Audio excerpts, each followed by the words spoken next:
everyone, welcome to the Nocturnal Nerdcast, Pop Culture in the Dark. It is Tuesday, June the 30th, the last day of June, at least for another 15 minutes, and the last day of Pride. I have been so busy, incredibly busy. We'll talk about that in a second, but I'll catch up. I've got video plans for the rest of the week for both channels, so there will be content for both channels coming out. So I'll look forward to that. How's everybody else been doing? Everybody have a good weekend? Do anything exciting? Anything fun? I don't have background music playing. That's what it is. I was like, something is off. What is off? Background music is off. Let's see. We'll do that. There we go. Anybody do anything exciting? Did everybody see Supergirl over the weekend? If you're planning to see Supergirl, did you go out and see Supergirl over the weekend? I am curious who actually went out to watch Supergirl. Let me turn my fan on over here. It's a little warm in my studio.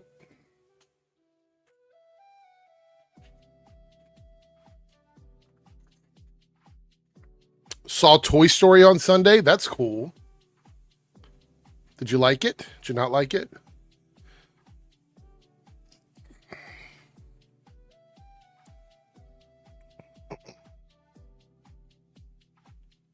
Robbie Rhodey Rhodes says, "Hi, love the channel. Supergirl wasn't a bad film, not a masterpiece per se, but honestly is still a good movie." Harrison says, "I saw Supergirl, had fun enough time, but it's just okay." Insidious says, "Supergirl was good, but not perfect." We're going to talk a lot about Supergirl tonight. I probably won't talk spoilers until the end. Oops. Bomb Blast here says, "I saw it. It was okay, but I didn't like the villain. He had what they call in wrestling go away heat." Bull Gator says, "Literally just got out of Supergirl. I do not understand the harsh criticism being levied against this movie." I don't have like super harsh criticism, but I do have my problems with it. We'll talk about them in some detail tonight. South Texas Shark, good to see you. 5 out of 10. That's what I gave it. That's the same score that I gave it. Kitty says, "Hey, Eric, I saw Supergirl, gave it 8 out of 10. Sure, not a perfect film. Millie was a good Supergirl for me. Melissa was a great Supergirl, though." Yeah, some people are saying that they prefer Melissa over Millie, which is interesting. Eric Crashes, "I saw the movie on Wednesday. I didn't mind it. I prefer Superman." So, what's up, Chronic? How are you doing? Hey, Jose. Harrison says, "Oh yeah, Avatar new season improvement on the first, in my opinion." We're going to talk a little bit about the numbers on that. I'm a little bit, I don't want to say concerned, but a little confused, I guess. Orcaboss says, "I saw Supergirl on Friday, and while it definitely has flaws, I still liked it." It's interesting. Chris saw Toy Story. Let's see. Anything else? I think we're good. Before we get into it, though, people were asking me why I didn't put anything out. I think I made it clear on Thursday night that once we ended the stream, I wasn't going to be making any content for like 4 or 5 days because I had a busy weekend. Here's a picture of me. I was headlining several events this weekend. This was my last one of the weekend. I was DJing I was at the oceanfront, like right on the water, massive event. And actually I don't have the picture here, but I do have it on my phone, I think, so I can show it. That was what I looked like on stage, very sunburnt. And here's what it looked like. Whoops. Here's what it looked like for me from my perspective. So that's the ocean. Literally back there behind that crowd is the beach. So, let's see. But there I was, having a great time. I DJ'd for like 17 hours straight. 17 hours straight on Sunday. I got up at 9:30 in the morning and did not get home until like 3:30, 4 o'clock in the morning Monday. So yeah, it was rough, but I had a good time. It was a lot of fun. It was a lot of fun. Cameron with a $5 super chat. Thank you so much, Cameron. Eric, do you want me to send you the topics that came out in the past few days on Discord? Yeah, because I have been outside of the bubble. I've been outside of the bubble. So please do that. Please, please, please. I would really appreciate it. As you can see tonight, we're doing something a little bit different. The topics are topics, not top 3, not top 5, just topics that we'll talk about. So if we hit one of the goals, we'll do one of these. If we hit both the goals, we'll do 2 of these. But right now it says 1, 2, 3, and 4. You can vote in the chat by pressing 1, 2, 3, or 4 to align with the topic that you want us to actually talk about. Number 1 is the DCU fan roadmap. So if you want to do that, we can talk about that. Number 2 is fandom culture in decline on general? Number 3 is fan casting the MCU X-Men lineup, which is the one I personally chose because I want to talk about that. And number 4 is movie sequels that need to happen. So go ahead and vote on that. And if we reach the goal, we will definitely do at least one of those. If we reach 2 goals, we'll do 2 of them.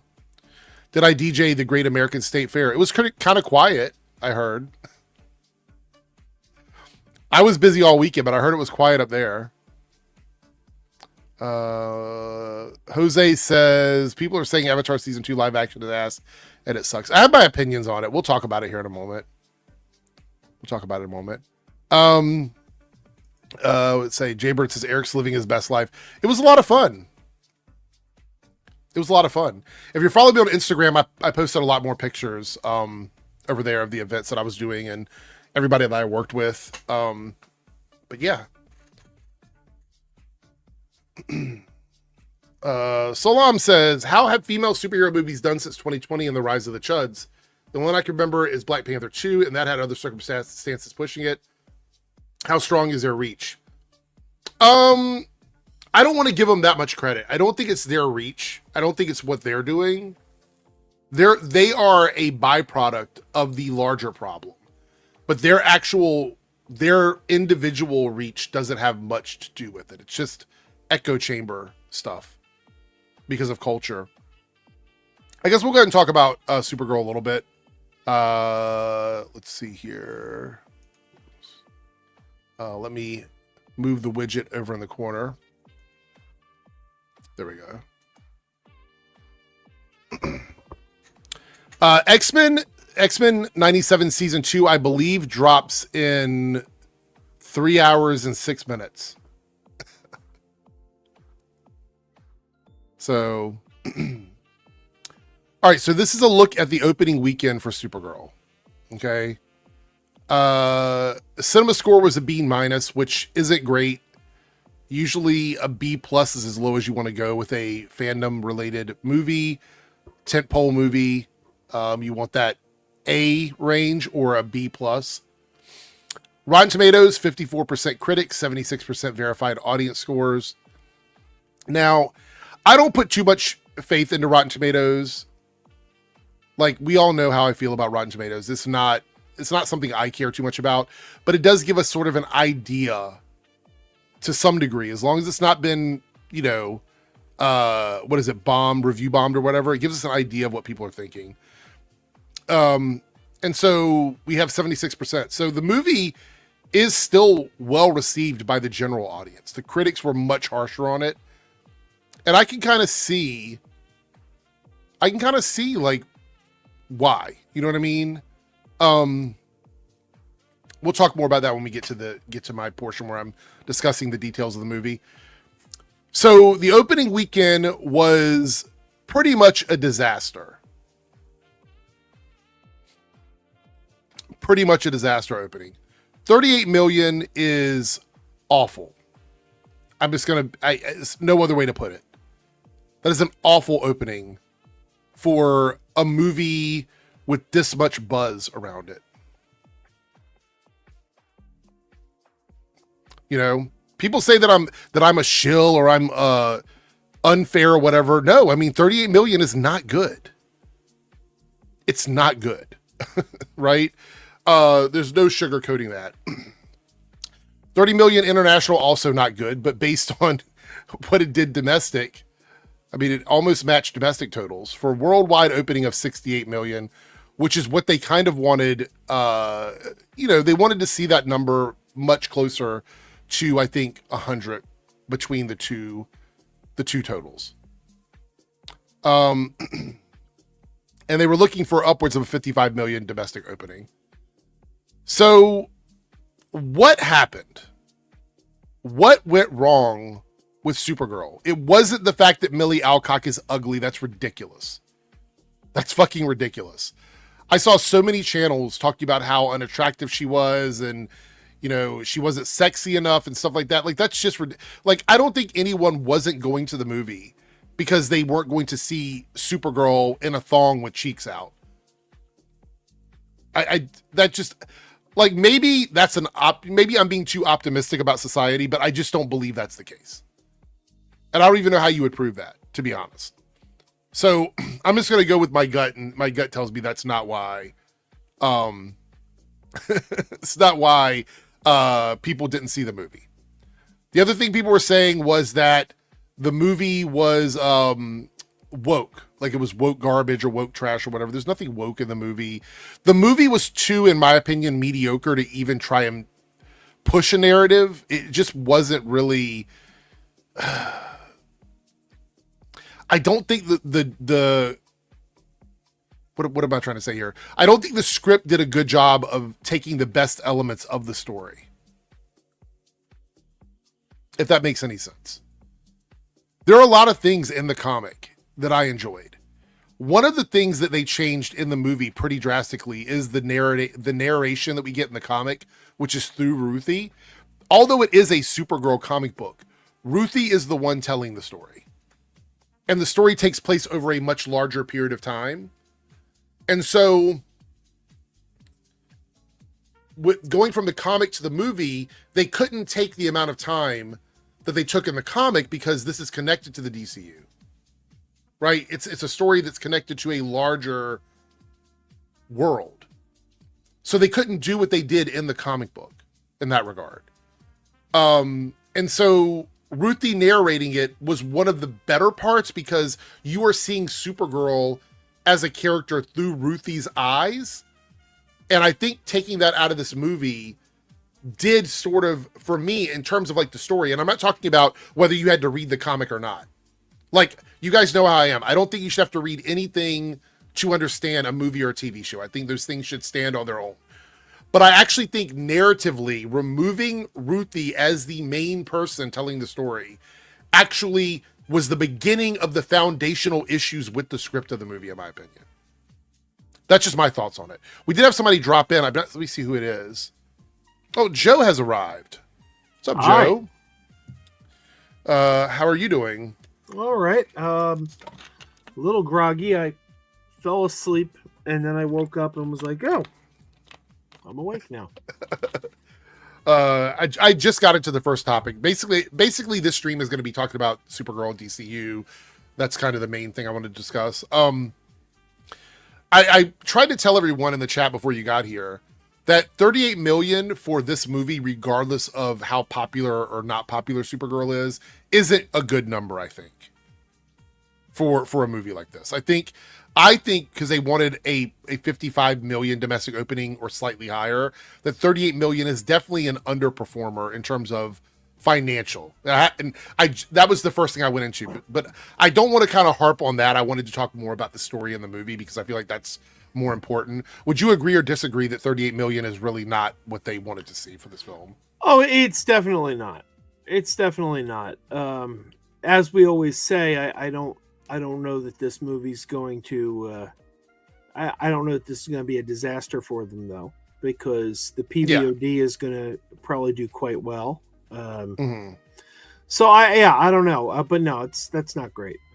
Yeah. I actually was going through. I just wanted to make sure because I went and saw it again yesterday because I was like, I just want to chill or whatever. But I read the comic again just before the stream because I have the full thing here for Woman of Tomorrow, and I just wanted to make sure that I had all my details right and things that I wanted to talk about. One of the things, because you haven't read the comic, right? You've never read the book. I read it. Oh, did you? Okay. One of the things that really, I think, for me was a problem in the movie that we see in the comic is the character of Ruthie is it's a Supergirl comic, but it really is a story about Ruthie. She is the character that you're following in the comic book. And in this movie, I kind of miss that from her. And I think that even outside of it being in the comic, I think that in the script for the movie, not having that there, I think for me was one of the problems. Because I really believe that her watching Supergirl and all the things Supergirl is doing is kind of the point of the story in a lot of ways. And I think they could have done it in the script, but the movie felt like it didn't go far enough for me and getting away from that. Because Ruthie is still there. We're still trying to tell this story about, you don't want revenge. Revenge is going to eat you up inside, all these things. But I do believe that the comic book did a better job of showing Supergirl as, like, I don't want to say someone she looks up to specifically, but it did show her more heroically than I think it did in the movie. Is that a fair statement, or do you disagree with that? I don't know. I mean, I definitely like the movie better than the comic book. Okay. I remember when I heard that this was the story they were going with. I got very nervous. I talked about this on a stream last year. I don't think it was on this channel. But when I heard, like, oh, they're doing Woman of Tomorrow, I was like, ooh, that's not going to fly. I just didn't see general audiences connecting with this story. It was a little too dark. And I was like, I don't know. I really didn't think this story was going to work on the big screen at all. All right. And well, let's while you're talking, we'll pull this up. These are the accolades for the comic. The comic is a great comic, by the way. So, but go ahead and finish what you're saying. I just want to pull this up while we chat. Yeah, I just felt that they really did a great job making this more palatable. They injected a lot of humor into it. They put Lobo in there. They did things that I think made the story pop more. I mean, this has a 55%, I think someone said, on Rotten Tomatoes. Yeah, it changed a little bit. It went up to 55, yeah. So that means more than half the people liked it. I don't know that it would have done that well if they had gone with the story from the comic. The problem is, I was saying this when you came in, I don't think they could have, because the comic time jumps a bit, and it takes a lot longer to get to the end of the story. And they don't have that level of time in the DCU to do that, because it's the second movie in the DCU. And so we're dealing with that. Also in the comic, there's this, they change. I guess we can talk. Should we talk light spoilers? I feel like we could talk light spoilers at this point, right? It's Tuesday. Chat. I'm gonna discuss light spoilers. I won't talk about the end of the movie. But they've got the storyline with the wives and the cabal of like, like making babies to replace these guys, part of Krim's crew and stuff like that. I think it helped us understand why we shouldn't like these guys, because they are pieces of shit, and that does help in that way. But there was nothing redeemable about these characters. Like, there was no way.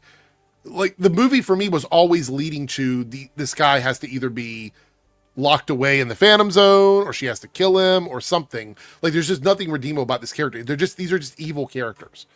I found that to be a bit flat for me, right? Because the motivation didn't make a lot of sense. Like, at the beginning of the movie, so in the comic, and I'm only comparing the comic because I think obviously the movie's based on the comic. I don't think you have to read the comic to understand the movie. I just want to put that out there again. In the comic, the setup for Ruthie is different, because it's about the king. It's about Krim accusing him of being there to take out dissenters against the kings and things like that. That whole story is there in the comic. Doesn't really exist in the movie. In the movie, it's more about like going to get weapons and then just murdering the family and all these other stuff, all of these other issues. I don't know which one of those do you prefer? Do you prefer the way they did it in the movie, or did you prefer the way they did it in the comic? Because a lot of people say that Krim was kind of boring in the comic too, and I mean that's a fair statement. I think I kind of preferred the movie. I don't know, just it felt like it was simplified. Mm-hmm. So you liked that he was just an evil person. Yeah, I think I did. Yeah. It was kind of refreshing. I feel like we're always getting. It reminded me of Skeletor. There's a scene in the Masters of the Universe. Again, I don't want to get into spoilers. If you haven't seen Masters of the Universe, there's a scene where. Well, I think it's been like 2 weeks from that now, or like almost 3 weeks. So. Seen it 4 times already. But no, there's a scene in Masters of the Universe where like He-Man tries to kind of like reason with Skeletor and kind of takes the moment of like, you can't be all bad, and Skeletor's like, no, I'm the villain. And I feel like we don't see that a lot in movies anymore. Like everything is, and in fact, like when movies like Joker come out, like I hear people complain, like, well, we don't want to humanize the villain this much. Like we seem to be doing that so much lately that to get a villain who it's just like, no, this is the bad guy. Boo and hiss when you see this guy. This is the guy we want to throw tomatoes at. He is. It's so boring though to me. Like I don't mean you have to humanize him. I mean like his motivation there was like having Supergirl try to explain to Ruthie, you shouldn't do this because of this reason, right? Which obviously is she doesn't want Ruthie to go on to like, regret killing somebody for the rest of her life, right? Like that's the point. Right. But there's no redeemable value to this person. There's no motivation to this person. Like whether Ruthie does it or not, that person not being a part of society in this movie is a net positive to everybody. Like this person offers no value to anyone in the context of the movie. So like, I'm not saying that they need to humanize him, but if his motivation was more than, oh, we need to capture women, which had nothing to do with why Ruthie or Supergirl was going after him. That was just a separate thing altogether. I feel like it would have made a lot more sense, and it would have made that internal, like, should she do it, shouldn't she do it, kind of, I don't know. It would have felt more like a choice. In this situation, it didn't really feel like the choice was even necessary, because this person is just an evil person. You understand what I'm saying? Like this guy doesn't, like, he doesn't have a family. No one cares about him. He's not contributing to society. He murders people whenever he wants. He kidnaps women and puts them into like sex relationships with these other guys that use them to have babies. Like there's nothing there. Like this person is so evil that convincing Ruthie not to do it is weird. I don't know. I don't know if I agree with that, because like we could take somebody really, okay, let's go with the ultimate villain of all time. Let's go with Hitler. Okay. We can all agree he's not redeemable, right? Yeah. I mean, but he's a real person. But go ahead. Right. But at the same time, I wouldn't want to be the one to kill him.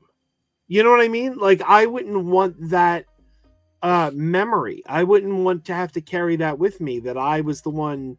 It doesn't mean he's redeemable. It just means that like that's a burden to carry, knowing that you took somebody's life, whether they're evil or not. You still have to carry that with you. I think Supergirl was trying to spare her of that. Yeah, I understand. But what I'm saying, that's a difficult one because that's a real person, right? It's hard for me to rationalize that concept. If we're talking about like a fictional character, right? Someone in the narrative, Krim isn't a real person. He's just a character that exists to be an evil person in the movie. Like the motivation there doesn't have to, I don't need to feel sorry for him. I don't need to understand why he's doing it and connect with him in that way. But when you have an evil person that has absolutely no redeemable value whatsoever, it just makes it wonder, why doesn't Supergirl just take him out immediately? Like what? Like she's powerful enough to. There were moments in the movie where she had opportunities to do it, and she still sort of like pulled punches a little bit. You know what I mean? Like I don't understand. Like this is an evil person. There's no reason to even think twice about it with this guy. Like he's abusing women, kidnapping young girls, pillaging people, murdering people, poisoning animals too, so all these things are going on. It's just sitting here. Like, I just felt like he was very flat, and it's not because the actor wasn't doing a good job. I think he did exactly what they wanted him to do, and he did the best he could do with this character. I don't know. We could spin our wheels on that for a while, but also let's talk about Lobo. Lobo was completely unnecessary in this movie, in my opinion. Completely, like if you take him out and don't even bring him up at all, the only difference that it makes is that Ruthie would be talking to somebody else when she's locked up in the cell. That's it, right? Like I don't see any reason why Lobo was there. And honestly, and people in the chat are probably going to push back on me on this one. I didn't like Jason Momoa in this role, and I actually disliked him more than Krim. I did not like Lobo in this movie. Wow. I didn't like him. For me, he was a cartoon character dropped into a movie about like trauma and all these other things, and he's kind of just there to do Lobo stuff. See, I agree with you, but I think that's a positive. So why do you think it's a positive? Well, because like I said, I think this is too dark of a film. I think that levity makes the film more palatable.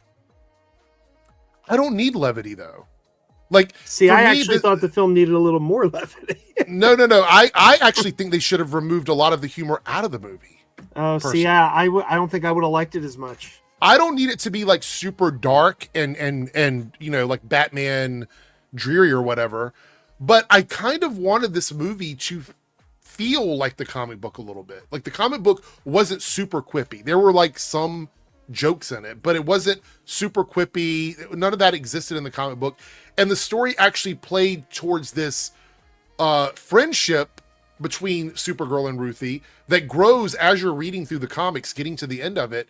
And this movie felt like, because we know there was like 25 minutes that they were going to put in the movie that they took out. Do we even know what those 25 minutes were? Do we know? We have any idea? I heard someone say that the movie was restructured, like that the Krypton flashbacks were supposed to be at the beginning, and then it was supposed to happen chronologically. I read that somewhere, but I don't know if it's true. I didn't read that from anyone involved in the movie.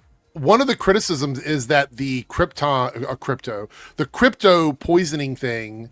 And I've heard multiple people say this. I've heard John Campea talk about it. Obviously, other people in the space have talked about it. That crypto being poisoned at the beginning doesn't land as heavy because you don't start to feel for crypto until after you see the flashbacks to Krypton.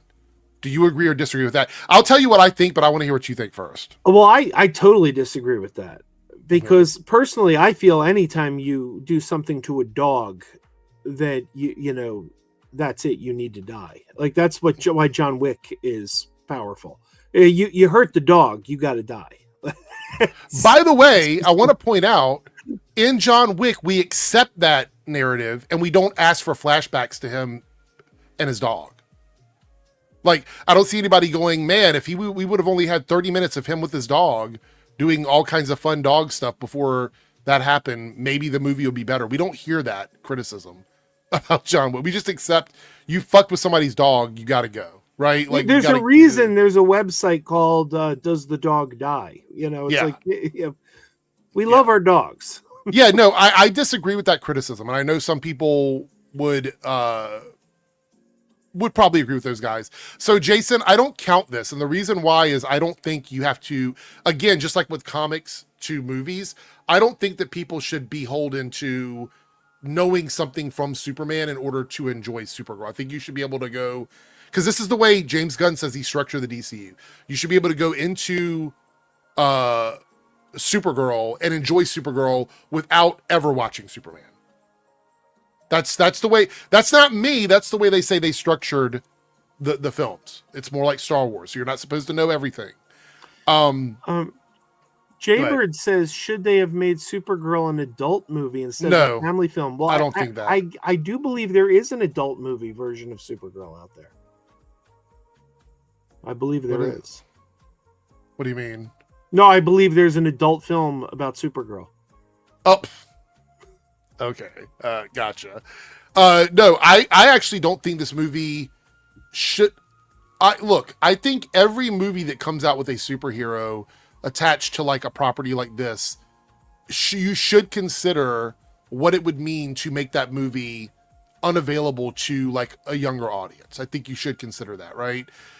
Something like Deadpool or Wolverine, I think you could totally argue that in their own individual movies, make them as bloody as you want, right? that's fine.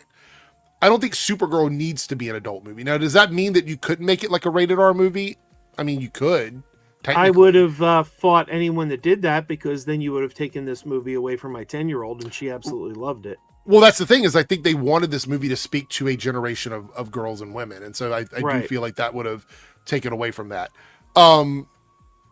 But yeah, Jason says, nah, fuck that. That mostly made, but thinking you would have seen Superman already. They might have. I mean, maybe they did. I don't have the answer for that, but I do know that was that's what James Gunn has said. That's been his statements on it. I think Supergirl, but I would argue it is darker than Superman. They had trafficking women in it. Like I think that's much, much darker than what we got in Superman.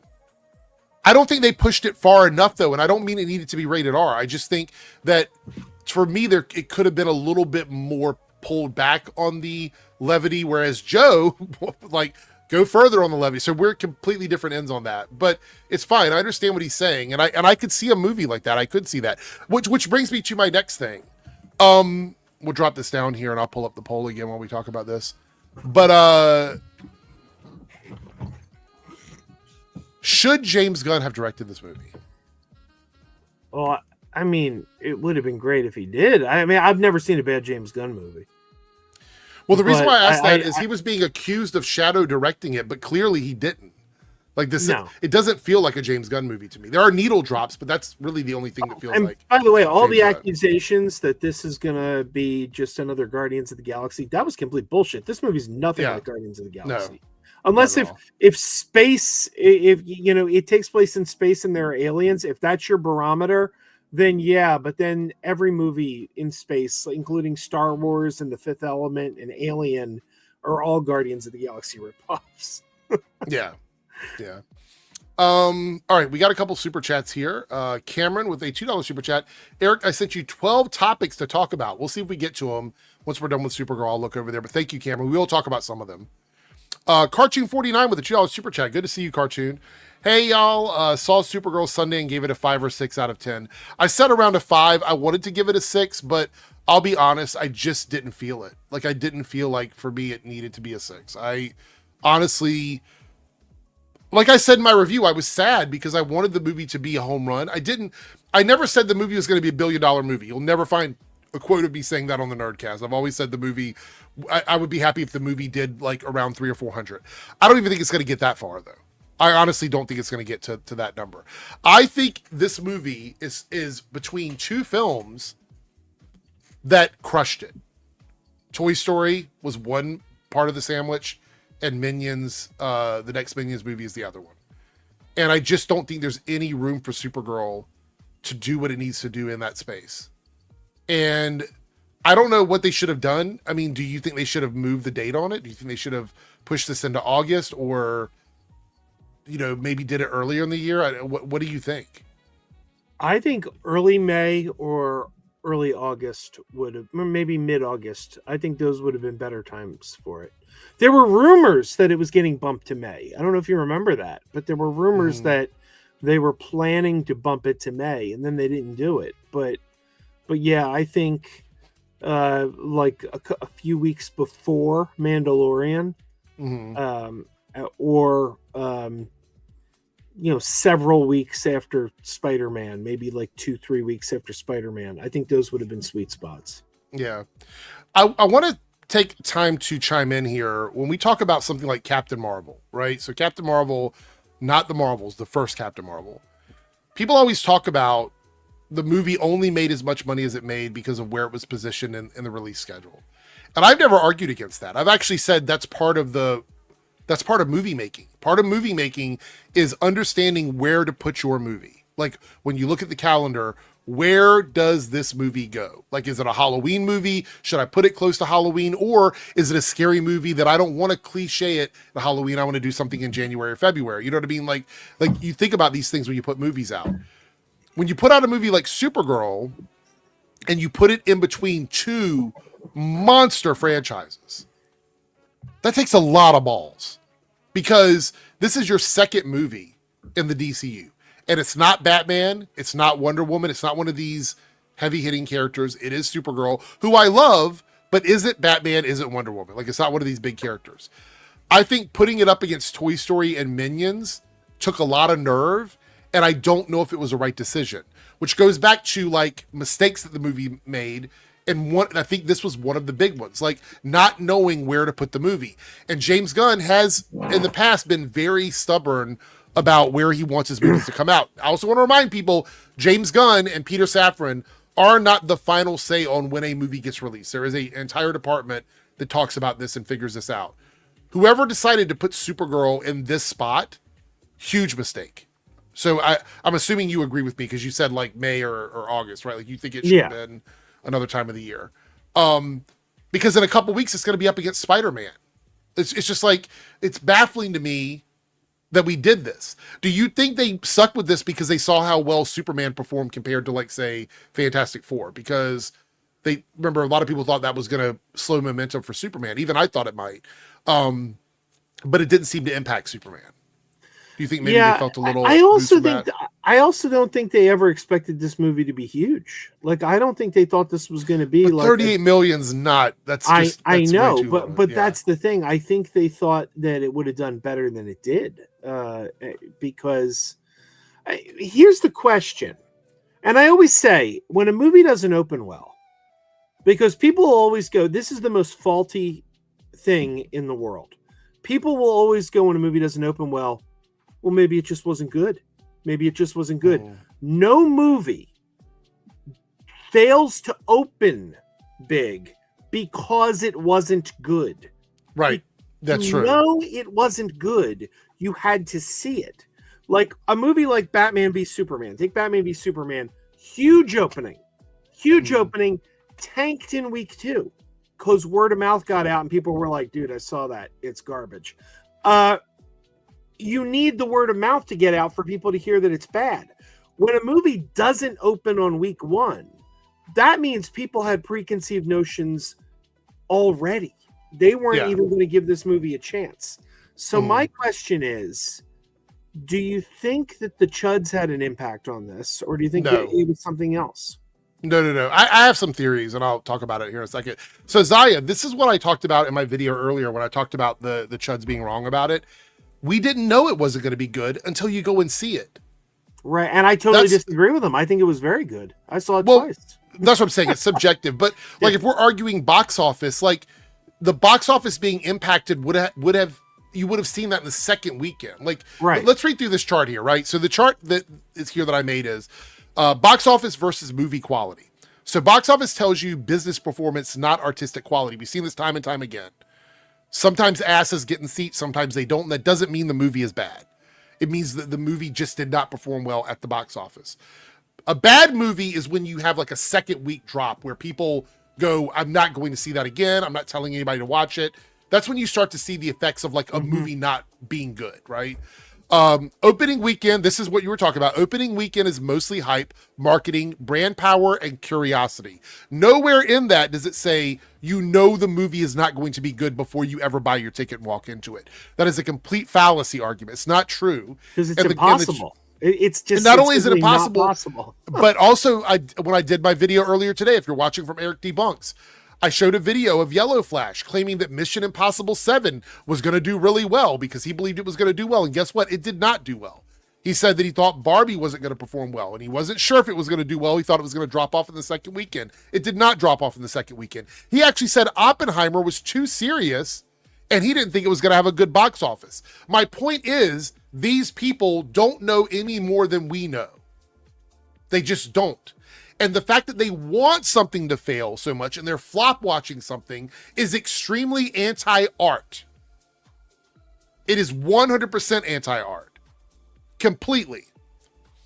Here we go. Second weekend tells you more about audience reaction, word of mouth, and staying power. So you see if it's got legs. We mentioned the thing about having legs. I think we talked about it on Thursday. A movie having legs, you would know that after the first weekend, not the first weekend. Right. A movie can make money and still be bad. A movie can lose money and still be good. This is a really important distinction. And it's also subjective. Like, I like a lot of movies that I don't think other people like, But guess what? Because I like it, that automatically means it's not a bad movie because I've decided that I like it. You know what I mean? So like we can argue bad, but bad and good are totally subjective. The numbers are fixed, but the spin people put on them is not. And that's really important because here's the thing, and I truly believe this. Had Supergirl come out and like crushed projections and did, I don't know, 100 million on its opening weekend, they still would have complained about it for other reasons. And we saw with Superman last year. Superman was a major hit last year. And these people still came out and tried to claim that it flopped.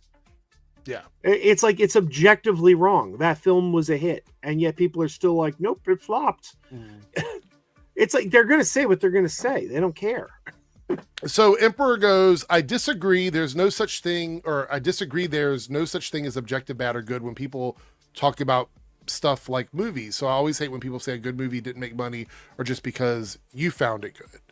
What? I don't totally understand. I think are you disagreeing? I think he's agreeing with us. I think he's that's saying, what I thought. Yeah. So I can go objectively, that movie didn't perform well at the box office. And that is an objective statement. You can look at it and go, this movie didn't perform well at the box office. I cannot say that movie was objectively the worst movie ever made. That's not true. Right? You can't say one thing is subjectively in your mind. The other thing is reality in front of you. Yeah, there is no such thing as an objectively bad movie because all art is subjective by definition. Yes, and you could say it as a joke, but you have to understand it's just not reality. Like I could go, that movie is objectively awful, but you know that I'm being hyperbolic because I don't believe that, right? But other people do believe that. And a lot of times people say that because they don't understand art, so they use objective in an inaccurate or incorrect way. So here are the questions you have to ask. The 3 separate questions. Did it make money? Did the audience respond? And is it actually good to you? So making money, how did other people respond to it? And did you actually enjoy it? Those are the only 3 things that you need to look at when you're thinking about box office versus movie quality. That's just in my opinion. And at the bottom here, I put financial disappointment is not the same as creative failure. And I totally agree with that. I think there's lots of how many, like we think about something like Shawshank Redemption, right? A movie that did not perform well in the box office, but is considered one of the best movies ever made by critics and fans too. And that's just one of them. There are lots of movies that go on to be cult classics. That Citizen Kane was a box office failure. The Wizard of Oz, It's a Wonderful Life. Okay, I've been proven wrong. Yes, Fan Four Stick 2015 is bad. So proven how? What's the argument? No, I was just joking. Oh. He said, but Fantastic Four 2015 is bad. I was saying I've been proven wrong. Ashley here says, this is very true. It shows how poor media literacy is nowadays. A lot of people don't understand this. I always use the word media literacy, and these guys, EFAP came after me for this. Several other channels came after me for this. But it is true. Like, literacy is super important when you're talking about this stuff, because if I'm talking to somebody about a movie and the only thing they know are the numbers and the box office, then we're not talking about the movie. We're talking about sports at that point. We're talking about gambling. We're talking about betting and teams and things like that. That doesn't interest me. Can I talk about it? Do I understand it? Can I debunk it? Absolutely. I do it all the time. Do I want to do that, or do I want to talk about the actual movie? Do I want to sit here and talk with you about how cool Supergirl was, how great Millie Alcock was in a movie that I didn't like the script? I would love to talk about that. I don't want to talk about, and these channels live on that, these box office numbers. And I think that the reality is when they jump into this, they do it because most of the people that follow them do not understand, or they're illiterate when it comes to these movies, so they don't understand how to discuss art. Discussing art isn't super easy when you cannot view the world in an abstract way. And I think a lot of people live in that world, that world where abstract doesn't exist and they can't conceptualize or articulate anything they're trying to say. Do you remember a DC film from like a decade ago? Chris Evans was in it, called The Losers. It sounds familiar. Remind me, what was it? What was it about? It kind of like had like an A-Team quality about it. They were like Zoe Saldana. Oh, in it, and, okay. Yes. Yeah. I do remember it now. Okay. I remember at my old job, that movie was in the theater. It was doing terrible. I hadn't seen it yet, but it was bombing. And one of my coworkers walked up to my desk and said, "What are you doing tonight?" And I said, "Oh, there's this movie out called The Losers, and I really want to see it. And it's like bombing at the box office, so I want to go out and see it tonight because I don't know how much longer it's going to be out." And he said, "Well, why do you want to see it? You just said that it sucks." And I said, "I did not say it sucks." He goes, "You said nobody's going to see it." And I go, "Yeah, that doesn't mean it sucks. That means nobody's going to see it." But it was like, all I said was, "This movie's bombing. I want to get out there and see it before it's gone." And he goes, "But why? You said that it sucks." In his mind, that's what that meant. Like,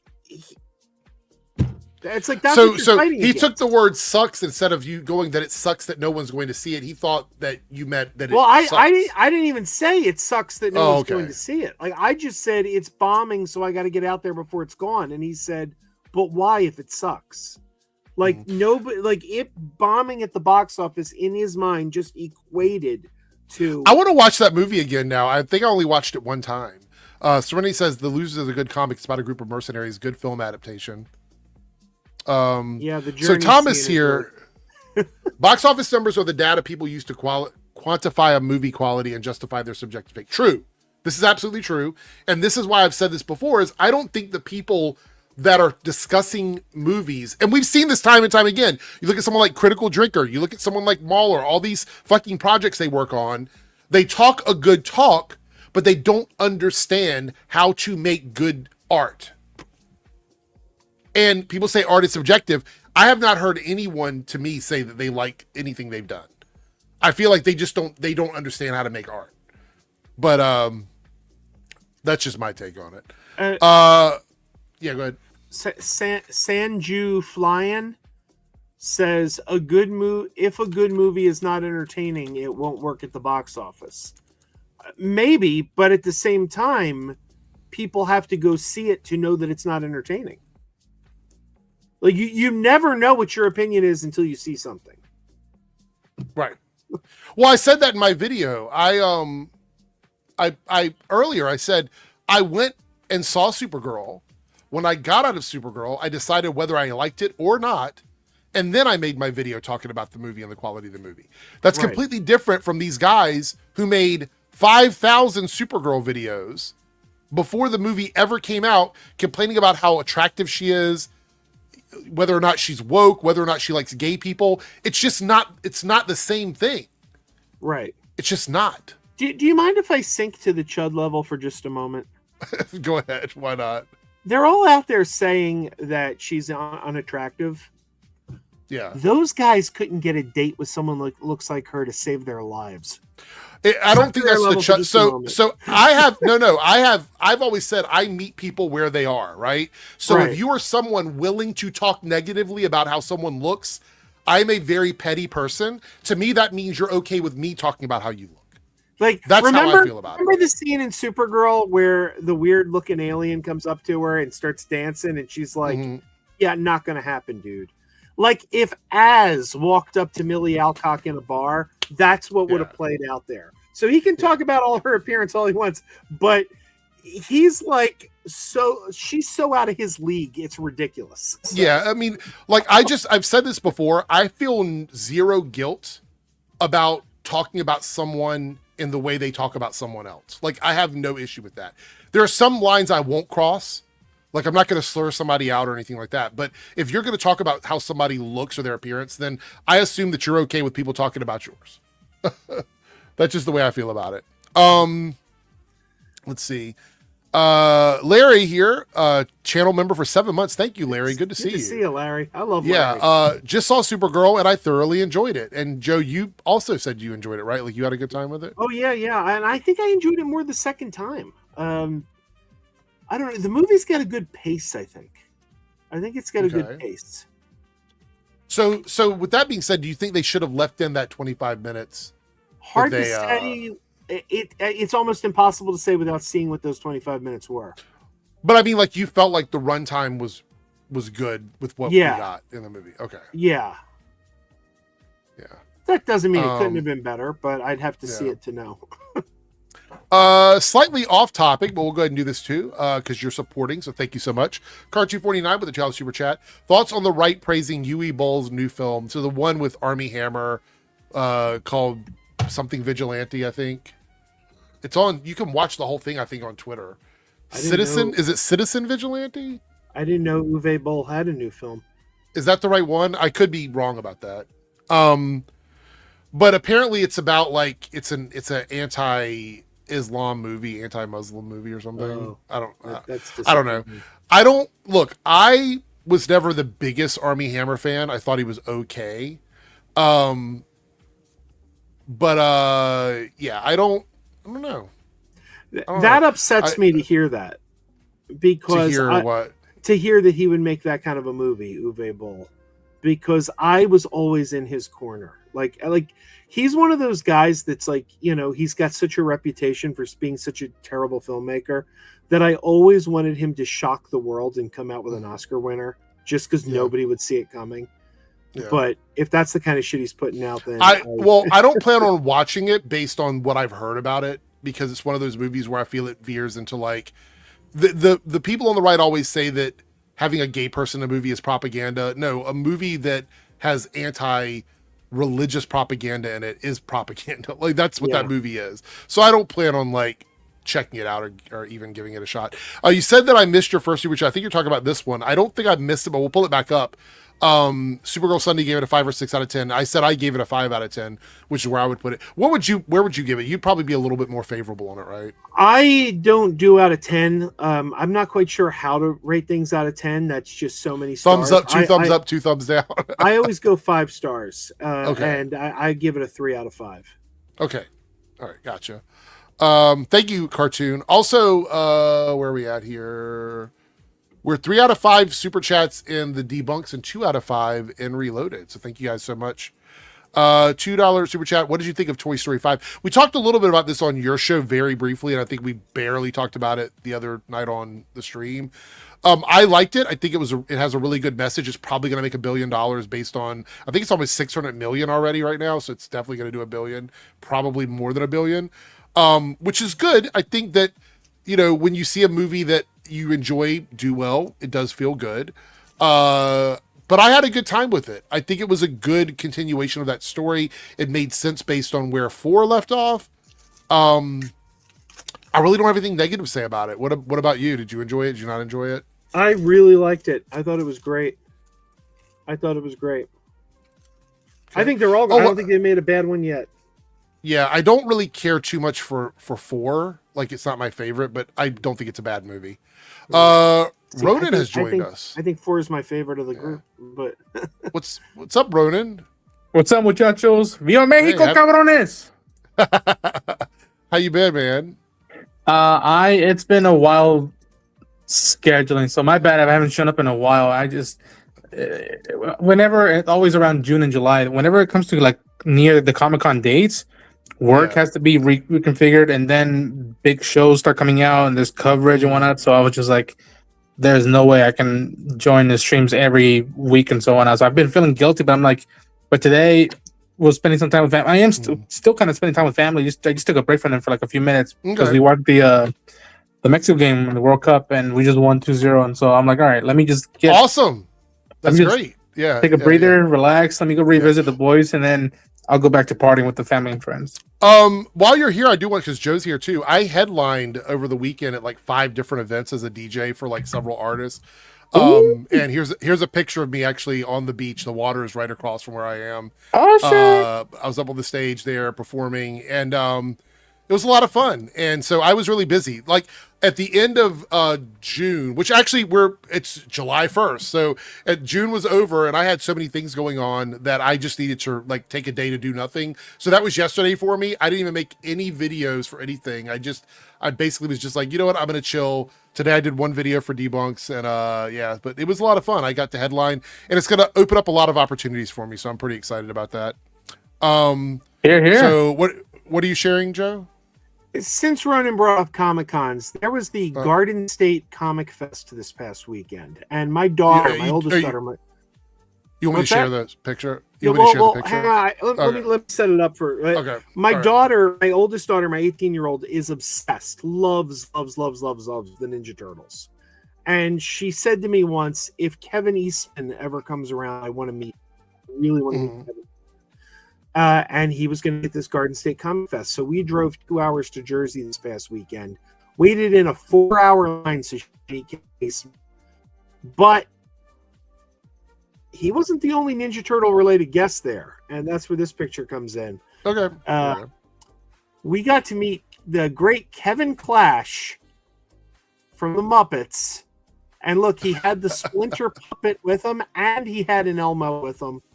So we all got a picture. That's with amazing. Kevin. And really cool. I can't believe this. I was flabbergasted. He remembered me from 2 years ago at Dragon Con. He looked up and was like, "Oh, it's good to see you again." And I'm like, "You remember me?" And he goes, "Look at you. You're huge. Who would forget you?" So I was speechless. I couldn't believe Kevin Clash actually remembered me. That's pretty cool.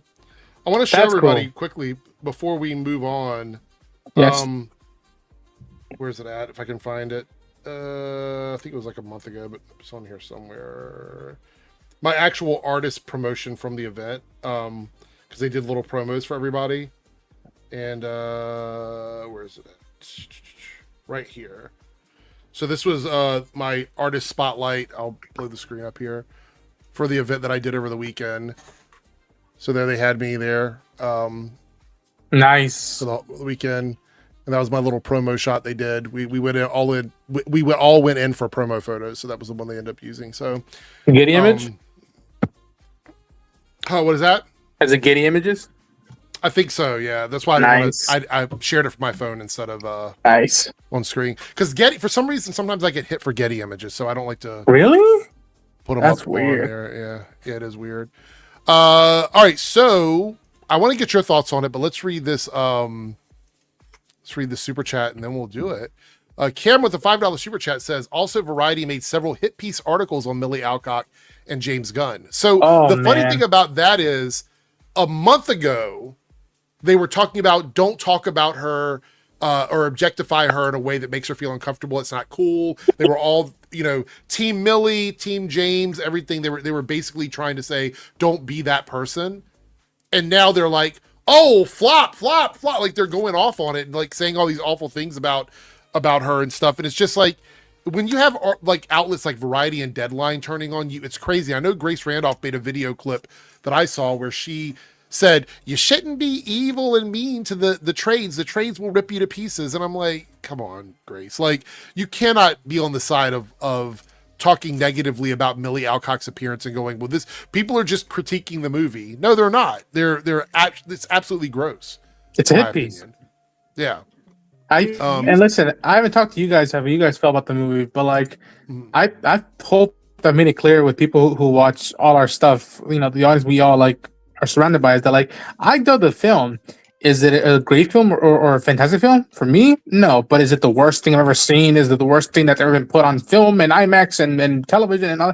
No, it's like I feel like there is absolutely a lot of valid criticism that even I share with a lot of these feedbacks that the movie is getting, and it does break my heart because I'm like, all right, I bought the I drank the Kool-Aid that we're not gonna start anything until the script is great and all done, and then I'm one of the person who's read the book that the movie's based on, and I'm like, okay, I know that's the book, but we're adapting it.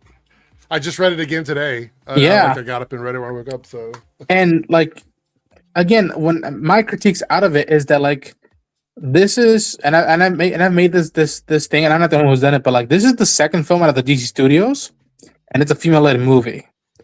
And you contrast that with Marvel. It took them 21 movies before Captain Marvel, right? So I'm like, you get kudos, but as you're getting kudos, it's your responsibility. Like, don't fuck it up. Like, right. And I'm not saying you have to make a 10 out of 10 movie, but like, your strength should outweigh the not weakness, but the areas that the film holds open opportunity for improvement. And it broke my heart because, like, again, I had fun with the film, but like I saw where I'm like, wow, this was not necessary from as a viewer. This wasn't necessary, and in some regards, they do a good job with scenes, but as a whole, I think it misses a little bit of the spirit of the book and the feeling you get out of that story. I think, but again, that's just me on what I got. Well, no, I share that feeling with you too. I said the same thing earlier before you got here. That there were parts of the book that I think would have played really well in the movie, but then the movie also had to work with the rest of the DCU. So as great as that story is, and as many awards it won, and all that, I don't know how else they would have adapted it. I feel like they did what they could, but I don't think it was. I just don't think it was strong enough, in my opinion. So, and I think the film. I think one thing that I could, people be like, "Are you kidding me? We're talking about the runtime." I'm like, I think show confidence is if your movie is over 2 hours, and it's like, all right, we're adapting a 12-issue story, but we're not gonna do a panel to panel, page to page, but we are gonna spend time with these characters with silent moments because, like the book does, that's the strength of it. Besides the enchanting art that it has, and again, that's just my feedback on the film. Doesn't mean I'm ready to press the emergency button or to like throw out James Gunn and Peter Safran. But I'm like, okay, this wasn't all that was promised or what I was expecting. Let's see how the next two projects go out this year, because there's two other projects that James didn't write or direct, and let's see how that feels at the end of the year. If it doesn't feel good as a whole year, then we should have a nice small chat with him, like, fellas, what are we doing? But again, these variety hit pieces, it's sad because I'm like, guys, I get it. I didn't like the movie as a whole, but like, it's like if you, I think there's a lot of overreaction to the movie. Yes. I think there's a lot of overreaction to it. Like a slow news day, and they're like, all right, let's just fucking go at him. Yeah, so speaking of the New York Times, DC Studios co-CEO Peter Safran explained that DC Studios has no plans of going anywhere after Supergirl's opening weekend struggles at the box office, admitting the new movie didn't meet their box office expectations. It is only a small part of a broader long-term strategy at DC Studios. And this is a quote. While Supergirl didn't meet our box office expectations, it's just one component of a broader long-term strategy at DC Studios that we remain confident in. So that's the only quote they showed from New York Times here in MovieWeb, and New York Times gates their article, so we can't read the full thing. But what it tells me is that they actually they kind of saw the writing on the wall, I guess, maybe with this movie, and they wanted to put it out there, let the public get it, see what they're going to do with it, how they're going to feel about it. And we also know, and Joe, you brought this up, that it'll probably play really well on streaming, which is usually typical of movies that people pass in theaters. We see a bump in streaming. Like, it ends up being number one on streaming, usually. Usually, but like, again, I like to think that they take the feedback, like, okay, we dropped the ball. We didn't do the best we could have, I think. And now I'm only hoping that they don't become reactionary or pivot. I'm like, I don't want to see a reaction or pivot, just like taking the feedback, finish the season off this year off for the projects, and then be like, let's really think about everything before we rush to the main trades and put out these quotes that hold us accountable for the next few years, because we are going to hold you accountable to this stuff. We're trusting you to still create foundation with this new universe, and it's up to you to deliver. And that also goes with how you manage budgets. That's how you manage a script. That's how you manage character and what you prioritize right now with your universe, I think. Like, again, people have been saying, see, this is why we need the Brave and the Bold right now. It's like, no, we have Caped Crusader in a month. We have Absolute Batman on the horizon with Scott Snyder still running. I'm like, Batman fans are having enough on the dinner table. Like, let's still focus on the foundation and just really take a look at ourselves to be like just because either a book is hot and whatnot, just adapt it. I'm like, all right, that's fine. That's a bold move to adapt it, but make sure you're not just placating the basic stuff, because that's what I think. If I was being very cynical, that this adaptation felt like the lowest common denominator. Like, oh, you just wanted to hit the similar beats that we expect now from movies like this, but you forgot a little bit the essence of the book. And when I hear the quotes that, and I love Craig Gillespie as a director, but when I hear that he didn't read the book, or when I hear that the writer and the director definitively thought that the ending of the book was a certain way, it goes me like, wait, did we all just read it once? It thought, all right, let's go, let's make a movie, and it's like, no, let's think about this, especially it also makes me wonder about movie. what in the script did they see in this that they thought was so incredible. That's my question. But Joe, you said you were going to say something. Go ahead. I don't remember what I was going to say. Maybe it'll come back to you. So, but yeah, I remember how he said that the scripts have to be solid. I'll be honest, I don't think the script was very solid. Look, I'm not saying you can't love it, you can't like it.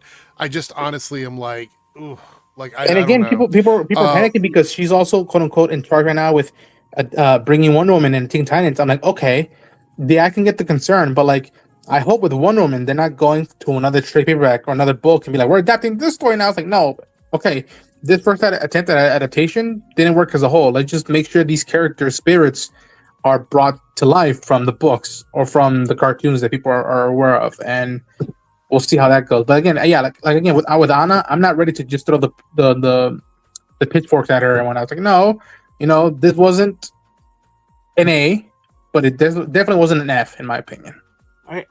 I don't know. I thought that the script was great. Like any problems that there were in this movie, I don't think the script was one of them. Yeah. Wait, hold on. No, I was going to say before you go, because I see Rabbi Joe here saying he did read the book. I'm so tired of this lie being repeated here. I just looked it up, and it looks like the actual quote was. Hold on for a second. Am I lagging? No, you're good. Okay. The actual quote was from CCXP 2025. He said, Supergirl, Woman of Tomorrow, I deliberately read Anna's script before I read the comic. So he did read the comic, but he read the script first. So just want to... Okay, if that is, then my bad. Yeah, that's probably smart too. Okay, if that's the case, then my bad. But also, I would like, and again, it's the way I feel about the book now. I'm like, should I tell people to read the book first or watch the movie and then read the book? Because if you watch the movie, no. I've told several people that went and saw the movie with me. I said, go read the book now because they didn't read the book. I was like, go read the book now. The book is like an extended version of the movie. Yes. Yeah. Yes. It'll enhance your experience with the characters because. Again, there are lines and there are moments in the book that I'm like, that is perfectly cinematic without too many VFX. This artwork is incredible, and I got the this is the one that has like the concept art and stuff in the back. That's the one I got. Yep. Yeah, it looks incredible. Like this Gorgeous. is beautiful artwork. I would disagree on that. The artwork. You don't like the art? You don't like the artwork? I think it's a good story, but I never cared for the art in that story. Wow, that's Jesus. I think this is one of the most beautiful comic books I've ever looked at. To be honest. Wait, let me check. Joe, how do you feel about the Watchmen art? Watchmen? That's okay. Wait, you don't like that one? No, I love it. I was wondering if you'd be like, nah, fuck that art. Yeah, no, that's fine. Okay. It's not in my top 10 by any means, but it's good. Yeah. Well, so Serenity, this is one of those times where people might not like my take on this, but I actually don't think it should be necessary for someone to have read the book to understand the story that is in the script. Like, I think the script needs to stand on its own without support from the book, right? That's just how I look at it. I also don't think that actors or directors or anything like that necessarily have to read the source material.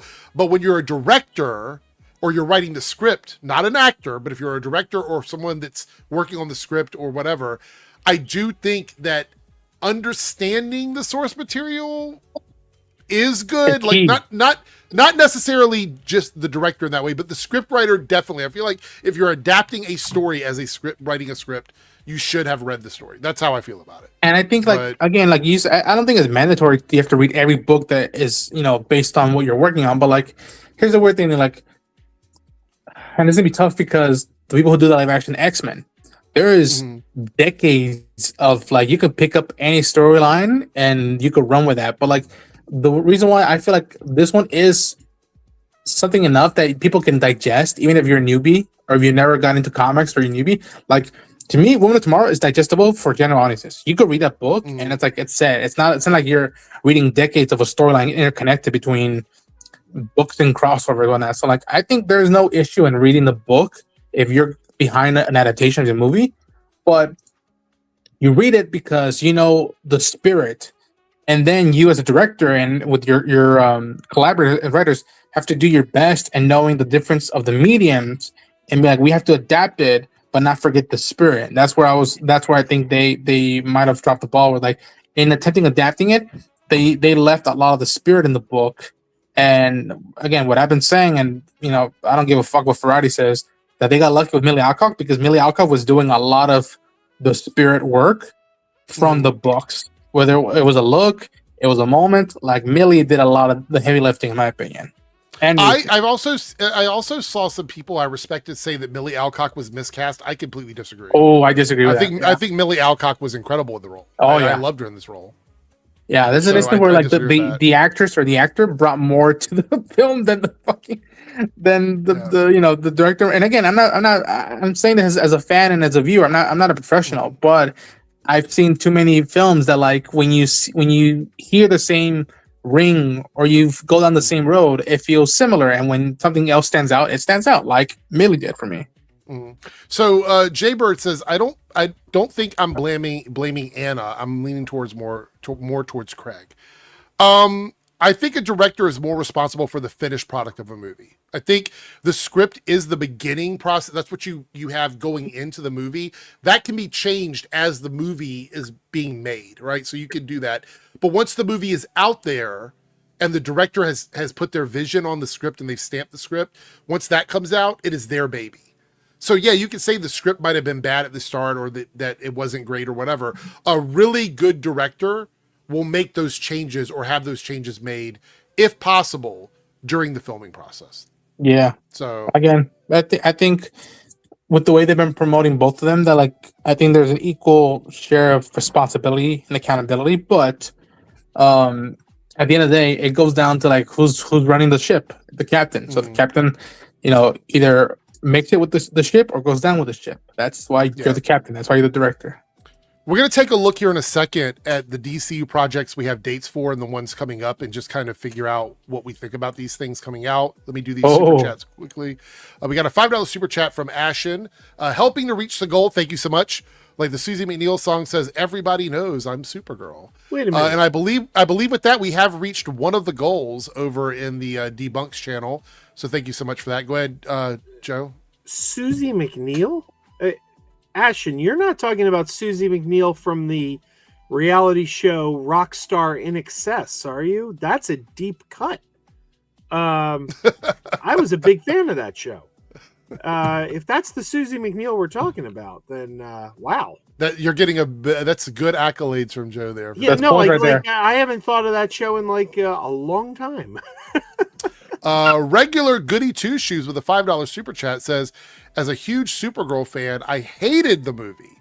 So many plot holes, so many dumb choices. Why? And I've seen this echoed by a lot of people that love Supergirl. I love Supergirl. It was one of my most anticipated movies of the year, and I feel bad that I didn't think it was a home run. You know what I mean? Same.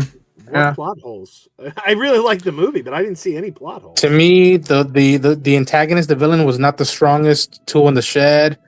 For me, again, do you want to bring in spoilers or are we good? We can do. I'm good with light spoilers. Don't spoil the ending of the movie. Right. Don't spoil the very ending of the movie. Let's just say Ruthie's reason, that sequence felt too quick, and I didn't care about the consequences of why she is hunting down Krem. Like, in the book, it hits. And again, I hate doing this way, but like in the book, I feel the reason why we're going after this guy. In the movie, it was like literally a few minutes, and then we're gone. It's like, well, wait, what? Also in the book, Krypto wasn't really going to die. Basically, if you read the book, like, I mean, it's a longer process instead of like a 3-day countdown, if you will. Yeah, they had to do the countdown. It was a little bit different. Also, the one thing I said was, and I told Joe this earlier, and I'm going to say it again because we got 150 people watching. Make sure you're leaving thumbs up on the channels you're watching on. I do appreciate you guys. I like the idea of Supergirl being narrated by Ruthie in the comic. Like, yeah, it was a Supergirl story, but Ruthie was the point of view character. And changing that in the movie, because it is a Supergirl movie and you can't have Ruthie be the main character, fundamentally changed the story for me in a way that I found it hard to reconcile while I was watching it. I understand why they did it. I'm not saying they were wrong for doing it, but being someone that read the comic first, I went into it thinking this is an interesting change in narrative and perspective in the movie for me. So as far as plot holes go, I would say there were more plot conveniences for me than plot holes. Like I think there were a lot of things that I was like, oh, that's convenient. Or, why you got all these, we'll start off at the beginning. Krim is this massive villain in this part of space. Like everyone knows him. Everyone's afraid of him. He's got means, he's got ships, he's got tanks, he's got soldiers, but he can't get a ride off the planet. Yeah, like, that to me, I was like in the comic book, it makes sense, but in this one, it's like this is a guy who's basically like the head of a huge organization of like pirates, and he can't get a ride off a planet that they pillage often enough that people know who he is. That was a huge problem for me. And again, like we talked about, like how the book made us feel compared to the movie. The book, in a way, is very quote unquote Mad Maxy. It's an odyssey. And the film, for me, doesn't feel that way. And ironic that there's an element in the film that feels very like they pulled right out of Mad Max Fury Road. I'm like, that wasn't in the book. That didn't feel necessary to it because they just distracted us from the main attention of like this guy, this antagonist, and what he's doing to both our characters. Not just Ruthie, but what's he bringing out of Kara as well. And yeah, again, like that wasn't it. And also the notion of like how space looks and these planets look differently. Which is why for us the art pops so much, because it makes it simple. Like, all right, you're in this place, now you're at this place, and also the convenience of like when Kara gets at one point potentially sick with the color green. In the book, it's a strategic move, and I'm like, that's smart, and it has a little bit of history to it. And here it was like, it was along the way, and I'm like, what? So yeah, I think more convenience. The other thing, I mean, if we really want to dive into it, we can dive into it. They have shuttles and buses taking people from planet to planet. He has a crew of people. Walk in, put a gun next to the bus driver's head. Everybody off the bus, everybody else gets on. We're taking it, now we're leaving. Like there's a lot of things that were conveniently just like not explained. Like why her ship specifically? There were other means for him to leave the planet. And when I say it's plot dependent or it's plot convenience, it had to happen because the story needed it to happen. And that is the case with a lot of stories in movies, but I didn't feel like it was justified the way it happened in the movie. I know they tried to set it up. It didn't feel like it made sense to me. I'm not saying it needs to make sense for everybody. It didn't make sense to me, right? Like, that's it. And I'm not saying that you have to agree with me or you have to dislike the movie because I disliked it. It's fine. Like, it is what it is. We did get another super chat here from regular Goody Two Shoes. Supergirl can drag an alien for 100 yards. He's fine, but one step from an alien Asian sword kills him. Was it? Wait, Asian sword? I guess you're talking about the design of the sword, like the saber. It was a saber type sword or whatever, I guess. It was definitely alien sword. Yeah. Well, the thing about it is, in this movie also there was inconsistent power scaling from the pirates. Like at one point, Krim is like holding up an entire, cage full of people with one arm, and then you have Ruthie able to kick the shit out of the pirates at any given time, and then somehow, correct me if I'm wrong here, Joe and Ronan, anybody in the chat, because I watched it twice and maybe I missed it. How did they capture Lobo, and why was he just sitting in a cage? Oh, they didn't show that. That happened off screen. No, but I mean, Lobo is like a Superman level character. Why is he sitting in a cage like he can't get out? I have no idea. Well, I think Lobo allowed himself to get caught. Like, I think Lobo... But then he waited. But then he waited for her to unlock him. Yeah, but he did say something about playing the long game, so I kind of got the feeling that was part of his plan. Yeah, but when she went to leave, he like made a noise because he needed her to unlock the door, right? Yeah, like, this is Lobo. He can kick the shit out of like Kryptonian. So when she lets Lobo out, Jason Momoa in that moment so channeled Michael Keaton's Beetlejuice. because he like grabs her and like he totally has a Beetlejuice moment where like, He's like, the yeah, cape I'm proud his of voice you, and everything, whatever he he's like, says. oh, I'm so proud of you, and I'm Yeah. like, oh my god, he went full Beetlejuice. The spikes on the cage don't make sense. He could have kicked the door out. Like I'm not buying that. He could have just kicked it. Like the spikes were pointing upwards. They were not all over the entire cage. He could have like, I understand that people want to make excuses for stuff, right? I get it. I like to do that too when I really love something, but some things just weren't explained correctly, right? Yeah. Like he could have broken out of the cage. There's no way you could tell me Lobo, one of the baddest motherfuckers in the whole fucking galaxy, couldn't break the door. Yeah. So it says here that Lobo showed him breaking himself out. Well, then why did he wait for her to unlock it with a key? Yeah, he had her unlock it. So he broke out and then he closed the door and made her unlock. I don't understand. What do you say? I saw the movie twice. I don't. I mean, he literally said he called her back to let him out. There goes my hero. Yeah, I mean, look, guys, I'm not hating. She didn't. He was about to, but he broke out. What? But still, why was he sitting there in the first place then? Yeah. This is Lobo. These guys, look, put this in perspective. He could body all of them. Like, Lobo could beat every single person on that ship. Okay, you know what's hilarious about Lobo? I don't know if I should name drop him. One of the DC chuds, the one who claims he's a voice actor. He hates humor. He hates humor in his superhero movies. Gets so upset. Oh, they don't take it seriously. They're not taking it seriously. Yeah. It's not serious. Well, this is also. Well, then I would say it's less of a plot hole and more lazy. Then nitpick. That like honestly, it's either lazy or it's a plot hole, right? Like why have him in the movie if the substance of him being there is reduced to off-screen things? Yeah, like that just doesn't make any sense to me. Which is why, I liked him in the movie, but I tell people he's not necessary in the movie. Like if he's out of it, it doesn't change anything. I'm glad he's in it because that means the DCU is growing and there's a little bit of you want to hang out in space. There's people like him that show up in space. And chat, correct me if I'm wrong. Is Lobo some Lex Luthor mastermind? I don't remember him being that character in the comic book. So him talking about playing some sort of game of chess with these guys, that doesn't seem like Lobo to me. Am I wrong? My dude he's a bounty hunter. He loves his beer and cigars and women. I think that's all I can think of. I'm like, all right. I don't know. I know I'm being nitpicky. I didn't like Lobo in this movie, so I'm going to be extra hard on him. But I just I don't know. I didn't get it. I did like Lobo in that. But this one DC chud's always hates humor in his movies. Oh, I'm not taking it seriously. I'm not taking it seriously. I saw him say he loves Lobo.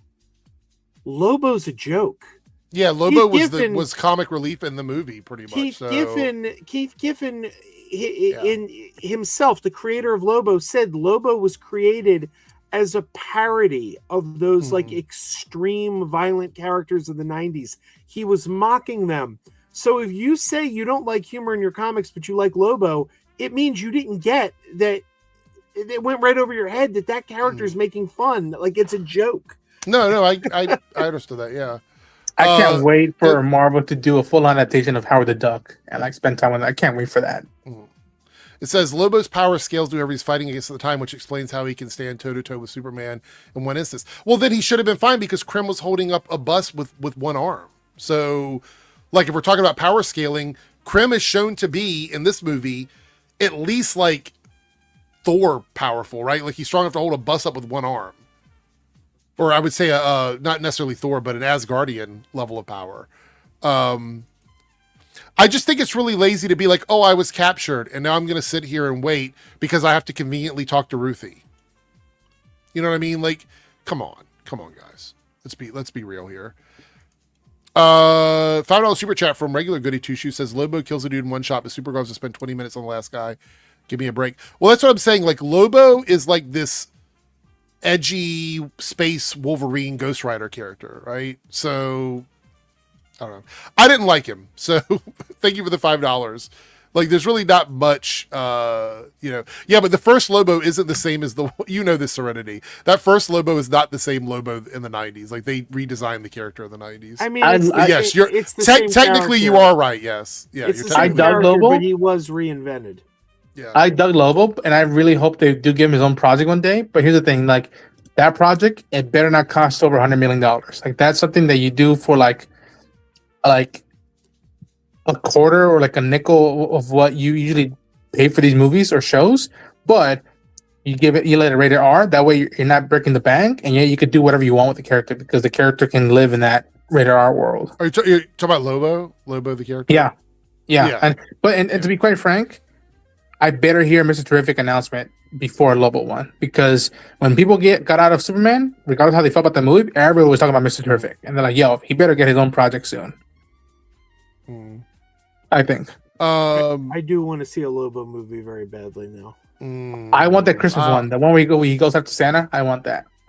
I'll probably pass on that. Like I'll go see it because I have to see it because I review stuff, but it's not something I would. If I were making my own choice, I'd probably pass on a Lobo movie. I don't like Jason Momoa in the role. For me, he seemed like the perfect choice, and now I'm like, no, I don't want him on the role. See, I really, but my little semi-related tangent here. Ronan says he wants to see the Lobo going after Santa.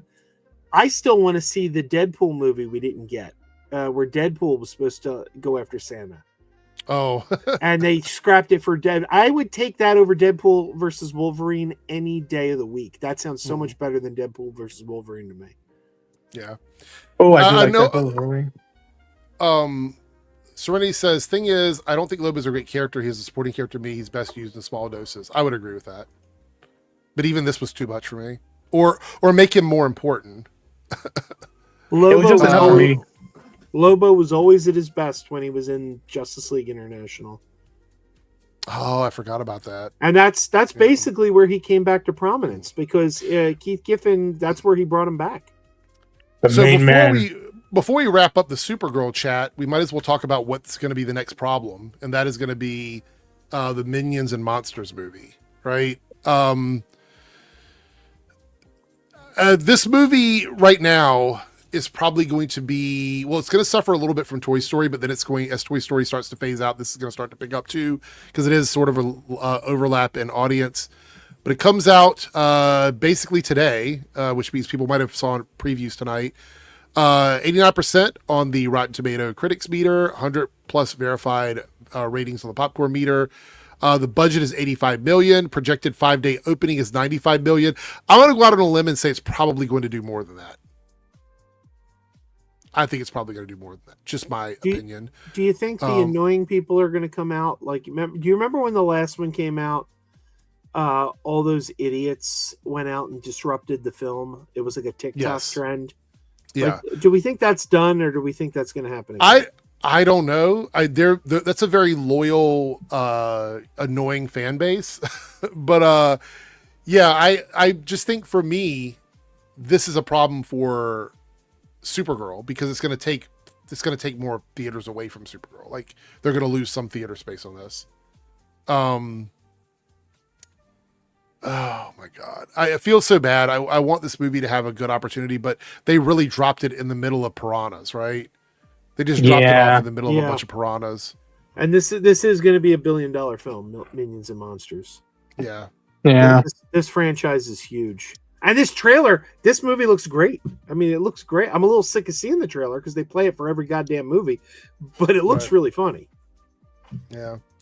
All right. So with that being said, let's talk about DC projects with dates. And hope this is right, because my friend made this for me and I wasn't sure if these were the only ones with dates, but correct me if I'm wrong, chat. I believe Batman Part 2 is after Man of Tomorrow, but that's Elseworlds.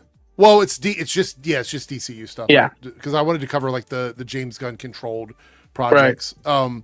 So DCU projects: Lanterns, August 16th, Clayface, October 23rd, and Man of Tomorrow on July 9th.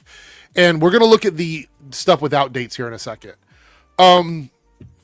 Should we be worried about any of these projects after Supergirl? Because a lot of people are saying it's DOA for the DCU at this point. What are we thinking? I don't think so, because I'll put it to you this way: I'll start worrying after Lanterns because that show has Lindelof, King, and the guy who did Ozark. If those guys can't tell me a simple story and engage with it and bring along my grandma, my grandpa, and my uncles and aunts, then what are we doing here? So I feel like after Lanterns and then going into Clayface, if this year as a whole can't stand on its own outside of anything written and directed by James Gunn, then I'm not saying DOA, but I'm saying we're gonna have to have a sit down and be like, all right, guys, let's turn in your report cards. What did we learn? How do we feel about these first 2 years? Okay. What are we gonna do now? And who's gonna be spearheading these projects and stories? And are they reliable? Are you reliable? Again, I'm not ready to fire James or Peter. And again, I'm also, and I'm not trying to play it soft or not. I'm not trying to avoid criticism because I could criticize that like I was anticipating this movie and the movie didn't deliver to me as a whole. But I also recognize that this universe is starting in the social media era, whereas comparison to the MCU, it started before all this started becoming very, very, very popular and reporting and speculations and theories on a daily basis, hourly basis, I might even say. So I have to take that into accountability when I look at this stuff as well. Like this universe is under a microscope, microscope in a lab in a containment facility that the MCU wasn't when it started. Right. And I want to see how I feel after Clayface, especially after Lanterns, but also definitely after Clayface, to see how I give my report card for the year. Like, all right, what did we learn, and how do we feel when James Gunn is not running the ship on a project or two? That's my point of view. What about you, Joe? Any concerns about these 3 projects? I mean, my one concern about Lanterns, but yes, that's my only concern. I mean, I think it's going to be great, other than the fact that I hate the fact that it's not family friendly. Clayface can be not family friendly. Lanterns should be family friendly. Man of Tomorrow is going to be huge. Superman did exceedingly well last year. This is the sequel to Superman. This one is going to do, and we're also hearing rumors they're going to introduce Wonder Woman in it. Yes, that's what I've heard. Yeah. So, that's going to be big. And I'm telling you, the next project to get announced is going to be Wonder Woman. They're introducing Wonder Woman in Man of Tomorrow for a reason. So, I have total faith. The people out there who are saying like, "Oh, Supergirl didn't do well. James Gunn's gone." Those people are smoking crack. James Gunn has put out 3 hits in a row with Peacemaker, Creature Commandos, and Superman. A project faltered. No, you're not going to scrap the whole universe for that. And let me tell you something else. I'll tell you this. All these people who were like, the DCU failed, fire James Gunn. I'm telling you this right now. Let's say for the sake of argument, he's not going to be fired. But let's say for the sake of argument, James Gunn was fired. The DCU is going to continue without him because you cannot reboot this again. No, you cannot reboot this again. As soon as you're done, I got something to say about that. You will see David Corenswet continue as Superman. You will see Pierre continue as Green Lantern. There may be a new guy running the show, but they are not going to reboot again. It's going to be like when Walter Hamada took over for Zack Snyder, because you cannot reboot this again. So there you go. Yeah. I would argue that people wanting this to fail, thinking we're going to get a replacement like shared universe, are delusional. Oh yeah. Right. Absolutely. So I'll take even further than you, Joe. Say, for example, they get rid of Peter and James, right? Once that happens, they might decide that after this run is done, they're done with this universe and they only put out things from the characters they like. So like just a Superman movie or just a Batman movie or whatever. They don't even bother with the shared universe anymore after this. I think if the DCU goes away because of underperforming, that's it. We won't see a shared universe in live action in a long, like they'll just split off properties. They won't even, they'll do like they did with Superman and Lois in the CW. They will just make it so these characters are not in the same world. They're in their own little universe. You can always go back to doing a semi-shared universe. Like nobody called the Universal Monsters back in the 30s a shared universe. Right. But if they wanted Wolfman to fight Frankenstein, Wolfman could fight Frankenstein. It didn't have to like be one connected narrative.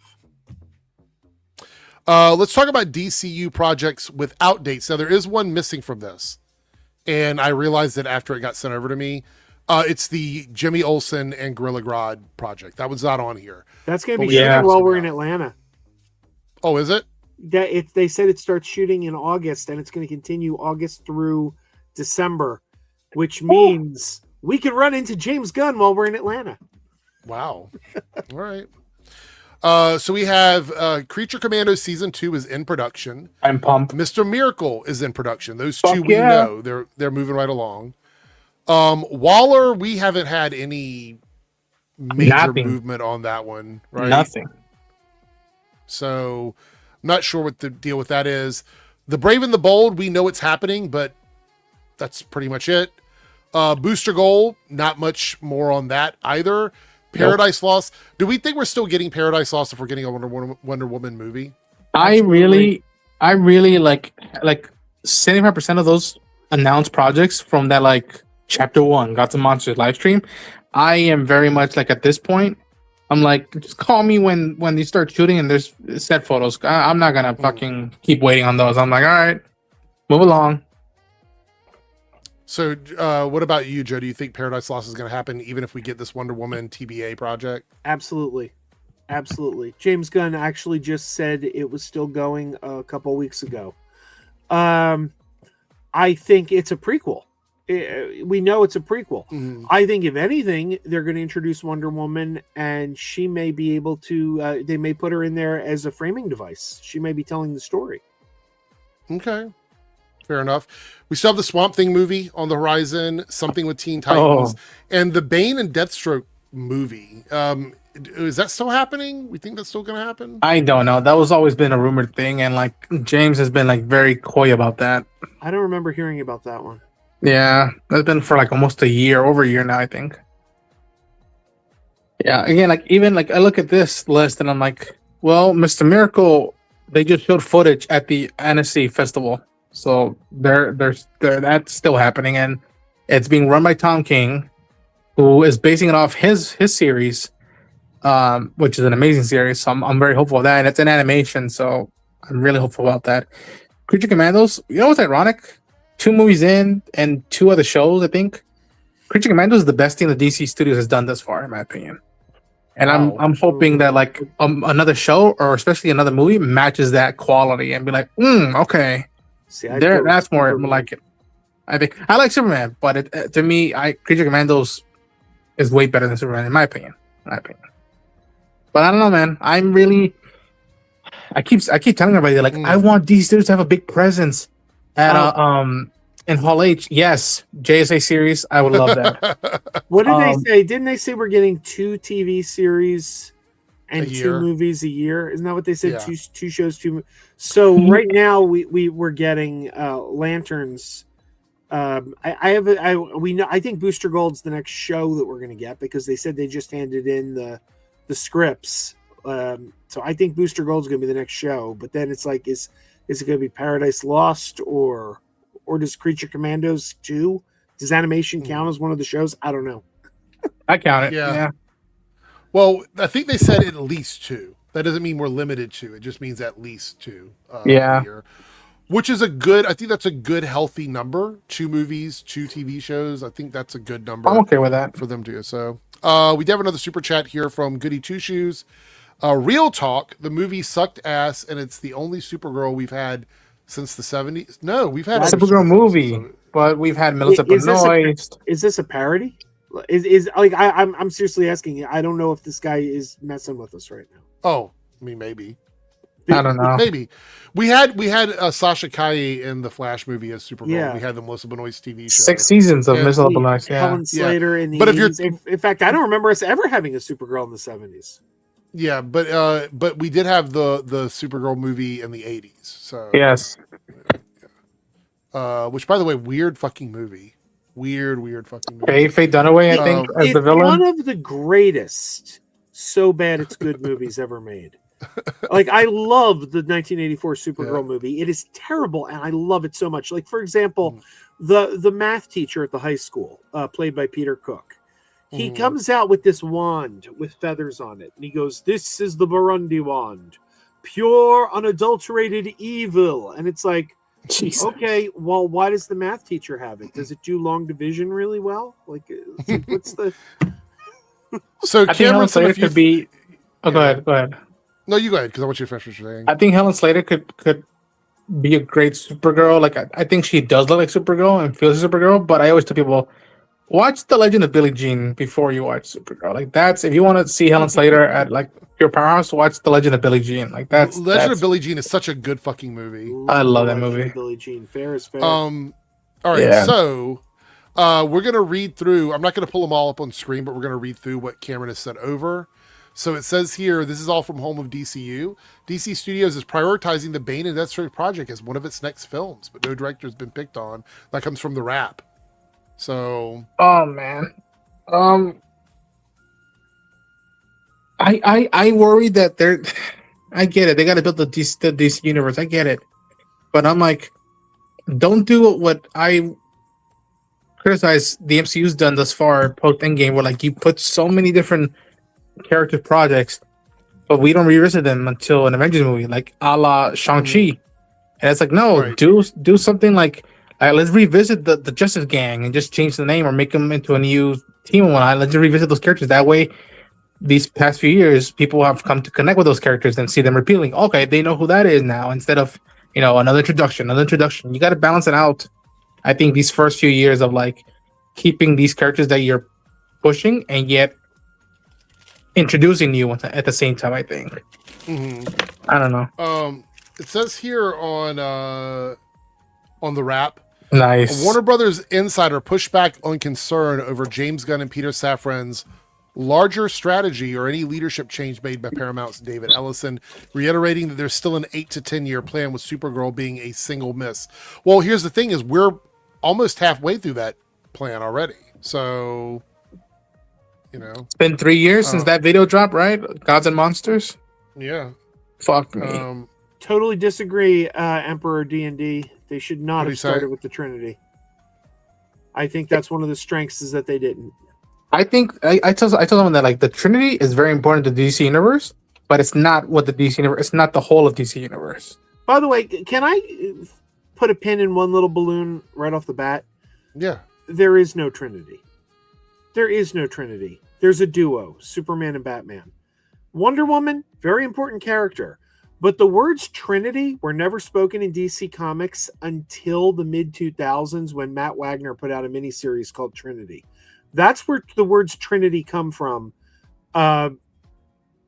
If you look at the history of DC Comics, Superman, Batman, and Wonder Woman as a Trinity has never been this important thing until it's a very brand new concept. I don't know, man. Maybe that's when it was first officially used, but like I always saw them as a Trinity growing up, and even when I started reading books, but just watching the cartoons, watching just like the anime series, I'm like, all right, it's Bruce, Diana, and Clark. They're the head honchos. I think. I don't know. I could be wrong. I mean, even if it's modern, I feel like some people expect it though. Like they want to see those characters together, right? I mean, it may not be something that we've had for years, but if it was mid 2000s, that's 20 years now. That's And it's true. been Right? and it's been 10 years since they were first shown in cinematics levels. Like I was there for BVS, regardless of how you feel about the movie.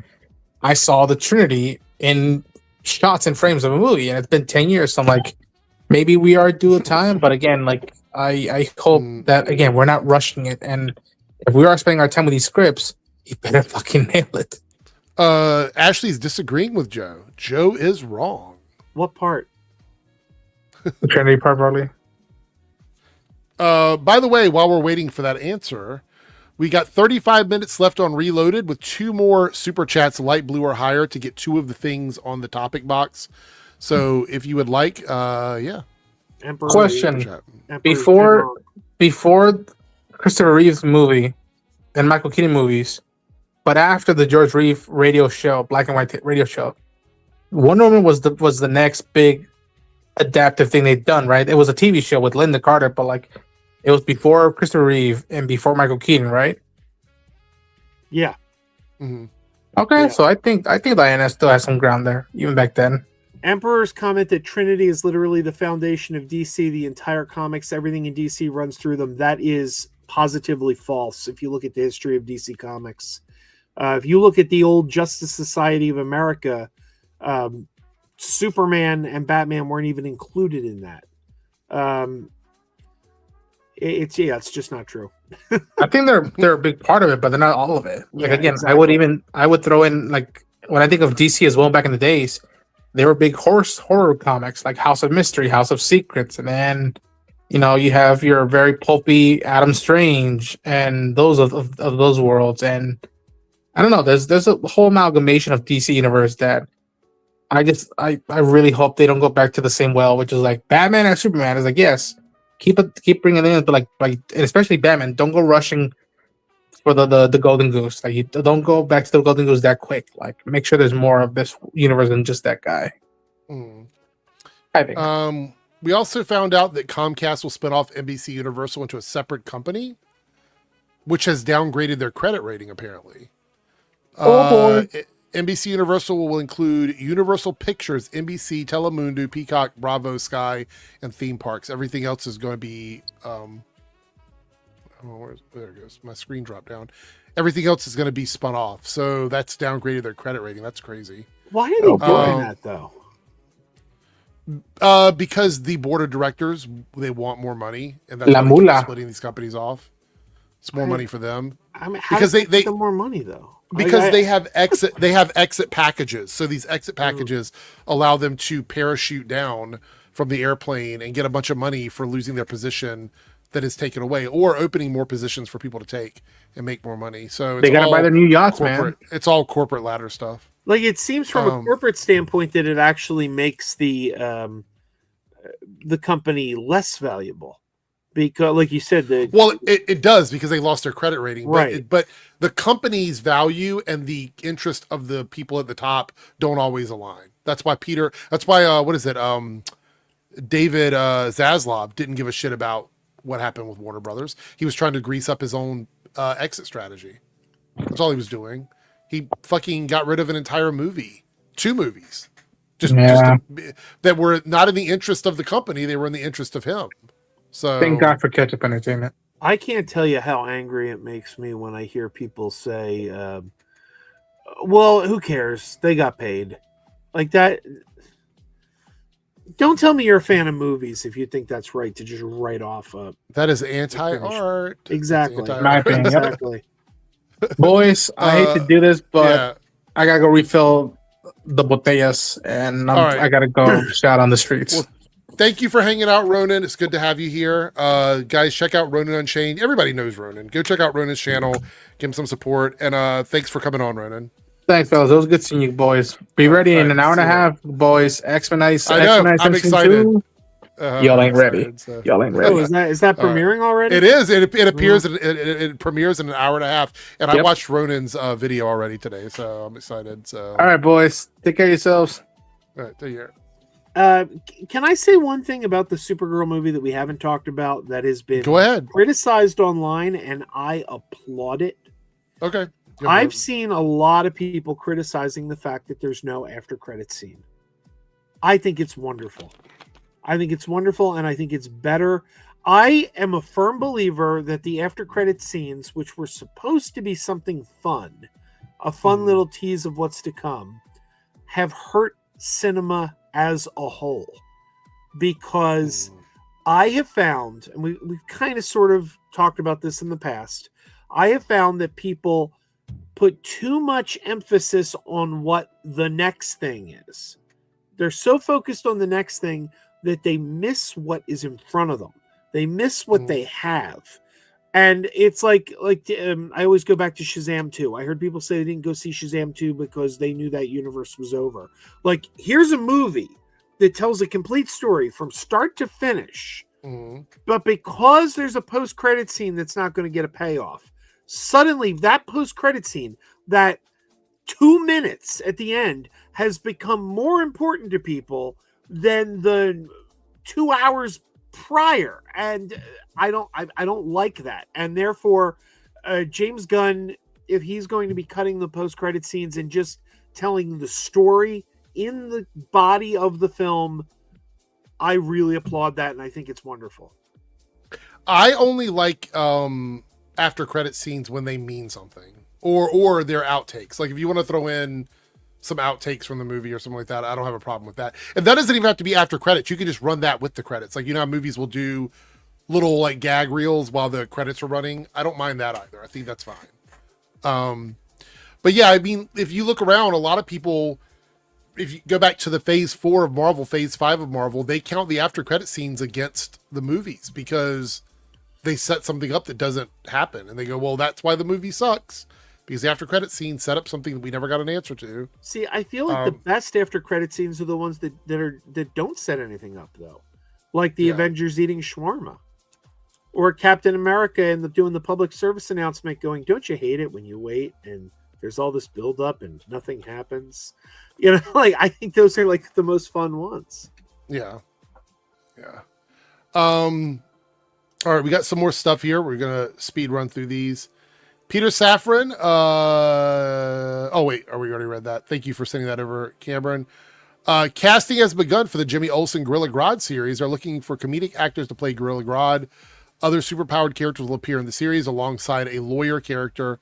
Production again will begin in August after Man of Tomorrow, and that's reported from Home of DC. So that's pretty exciting. Yeah. Let's see. The world's 3 largest RAM manufacturers are being sued for allegedly working together to restrict memory supply, inflate prices, and pretend that there was a shortage. Oh. That's interesting. Reacher Season 4 is coming out on August 12th on Prime Video. Like that. I watched Reacher Season 1. Mm-hmm. And it was okay, but I gotta say I preferred the Tom Cruise movie, not the sequel. Really? I didn't really like the sequel. Reacher, what was it? Reacher Never Go Back. That one I didn't think was very good, but that's interesting. I actually really like the show. I really love that first movie. Let's see here. Netflix isn't looking to buy NBC Universal after the split. They don't see anything in the library as being valuable. Okay. They're holding out for Warner Brothers. They're going to buy Warner Brothers when the Paramount deal falls through. Let's see here. All right, and we got some super chats. South Texas Shark says PlayStation removed 551 movies from their library. Yeah, I saw that. I have the story over here. Says here, Sony's notified PlayStation Store users that a total of 551 digital movies and TV shows will be completely wiped on September 1st, 2026, because Sony's content licensing agreement with the film distributor Studio Canal is ending. Users who spent money to buy these movies will lose access to them entirely and will not be offered a way to download them. Says you're also not getting refunds. As of right now, Sony's blunt notice doesn't mention refunds, store credit, or any form of alternative compensation. PlayStation officially stopped allowing users to buy or rent digital movies back in 2021. And they are essentially letting remaining legacy libraries bleed out as contracts expire. So they're just fucking people over, essentially. I don't understand why anyone would buy digital movies that aren't compatible with Movies Anywhere. Movies Anywhere is like an insurance policy. Yeah. Because you know you're going to have it on several major retailers. If one of them goes down, you're going to have it on the others. Yeah. I will buy discounted digital movies on Google Play Store to watch on YouTube, but that's the only place I ever buy them at. If they're like $3 or something, I'll buy them. But other than that, I don't really buy digital movies.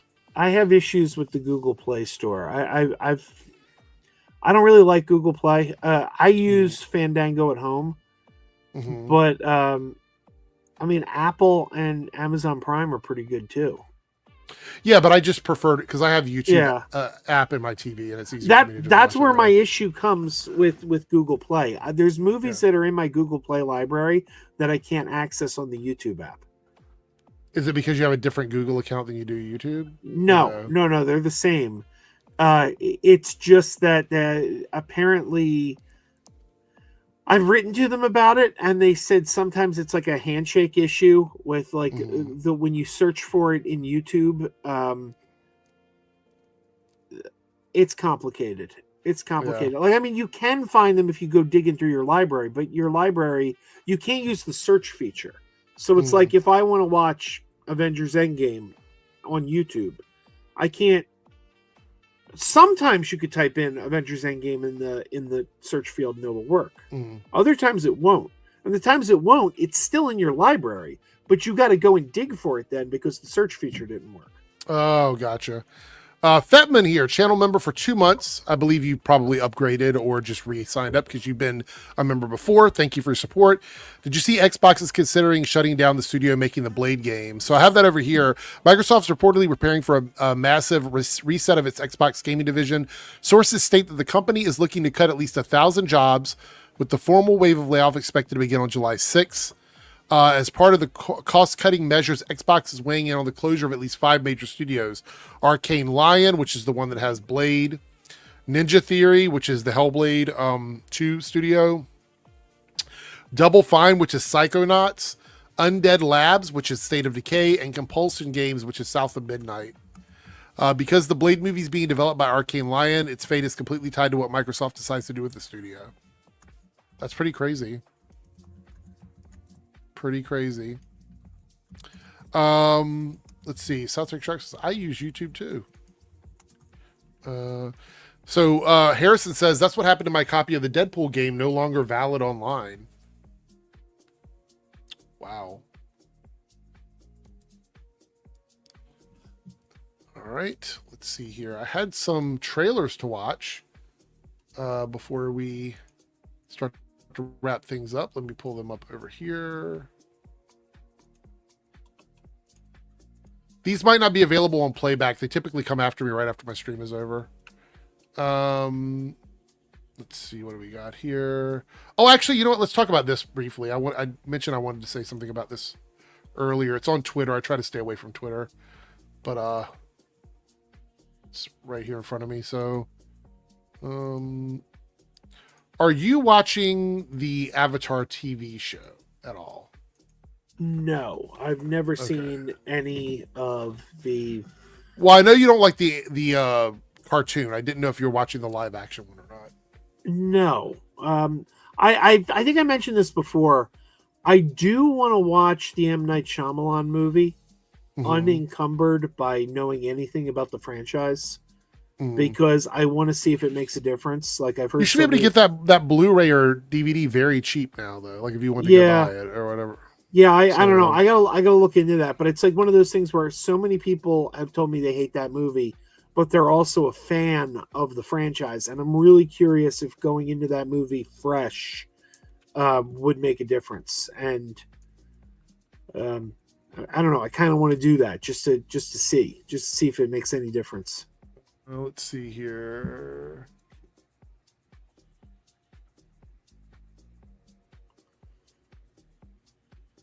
So you can watch it on Hulu for free. It's on Hulu to stream for free. So, which probably means it's on Disney Plus as well. Right. They must be getting rid of the Hulu app very soon, by the way, because I got prompted the other day to link my profiles on Hulu and Disney Plus. Oh, I didn't. And get that, yeah, you might be right. They brought my whole Hulu watch history over to Disney Plus. Which is funny because I haven't used Hulu in years. I've been doing everything through Disney Plus. So shows that I haven't watched in years are suddenly in my watch history again. Yeah. So Netflix Avatar Last Airbender lost 50% of its viewers. Season 1 got 21.2 million in its first 4 days. Season 2 got 8.7 views in its first 4 days. And the OG Avatar creators are not involved, having departed during the show's development due to creative differences. I don't really know what to do with this information, to be quite honest. I have my issues with season 2, but I don't think it's any worse than season 1. Like, to me, they're both pretty equal in terms of the quality. I will say this has a little bit of that Stranger Things season 4, season 5 shit, where the characters look too old to me to be the characters that they're supposed to be portraying.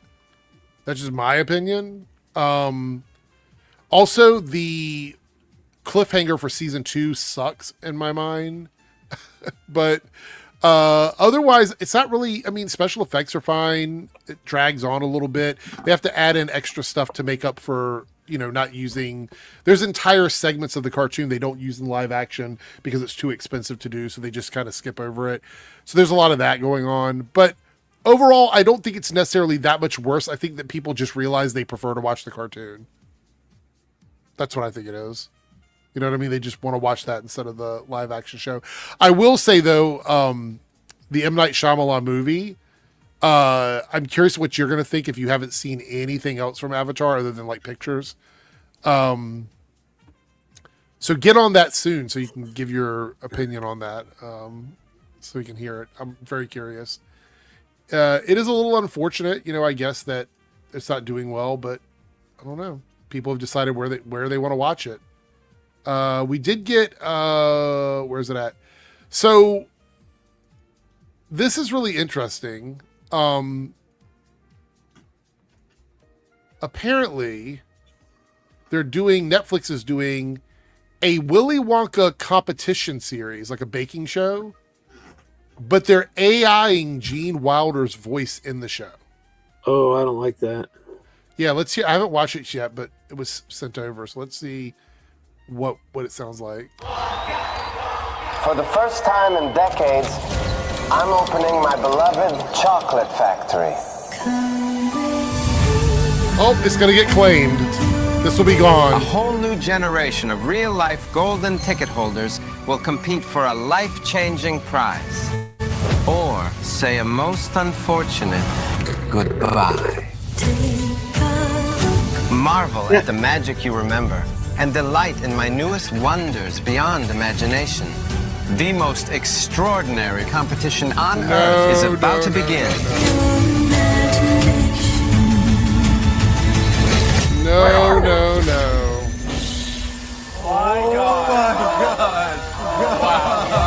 Okay, low key, I would watch this because it looks like it might be fun, but I can't support the AIing of a person's voice. I don't like that either. The set looks incredible. That Oompa Loompa statue looks like a sex toy. Yes, but good for gooning. This looks fantastic, except for the voice. Like, couldn't you just hire like a cartoon voiceover actor to do like like Don Rickles died, and if you watch Toy Story 5, you have a voice actor trying to do like a Don Rickles type voice. Right. Why don't we do that? Why not use Timothy Chalamet? He played Wonka in the most recent one, so why not have him do it? Just don't. Who was the guy before Chalamet? Johnny Depp. Yeah, Johnny Depp. Why don't you just use him? Do not get Johnny Depp. Either way, I think any choice would be better than AIing Gene Wilder's voice. So I shows anyway. Ooh, man. Let's see what else I got here. Yeah, I was actually you always talk about Avatar, and I'm a huge Avatar nerd, and I still may just renew my subscription to Netflix to watch it anyway because I still want to see it.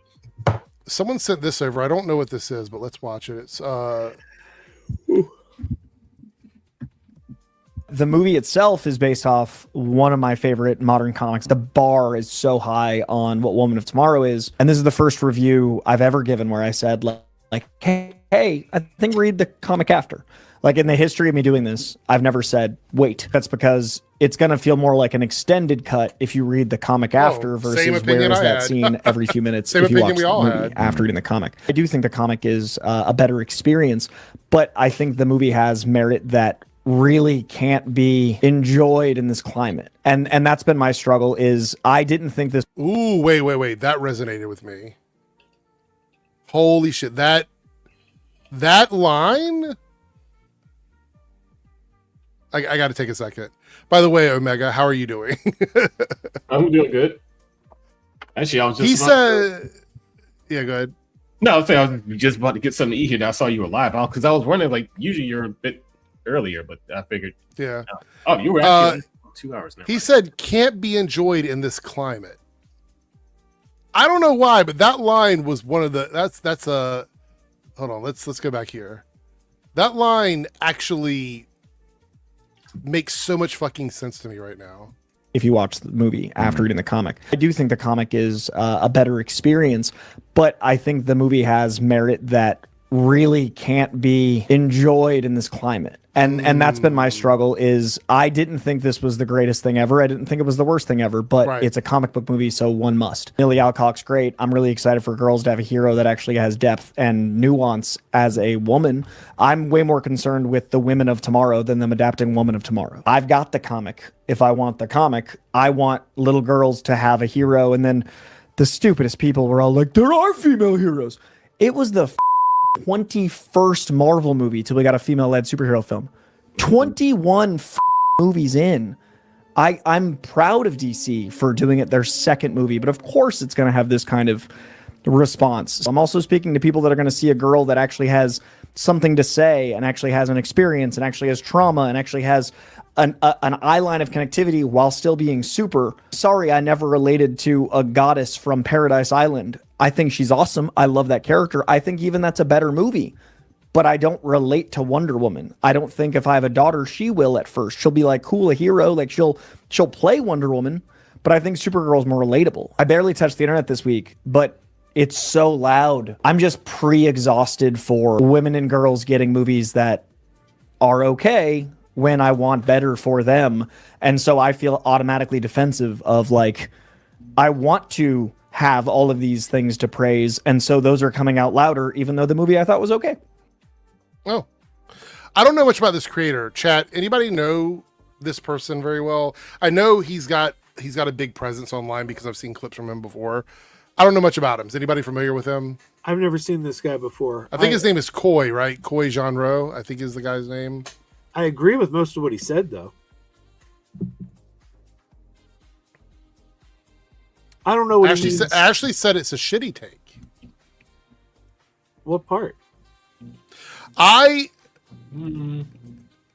think that his line about not being enjoyed in this climate was the strongest line for me, because I think that's true. I think there are certain movies that culturally right now just are automatically going to be the measure of success is going to be much higher a bar for certain movies, unfortunately.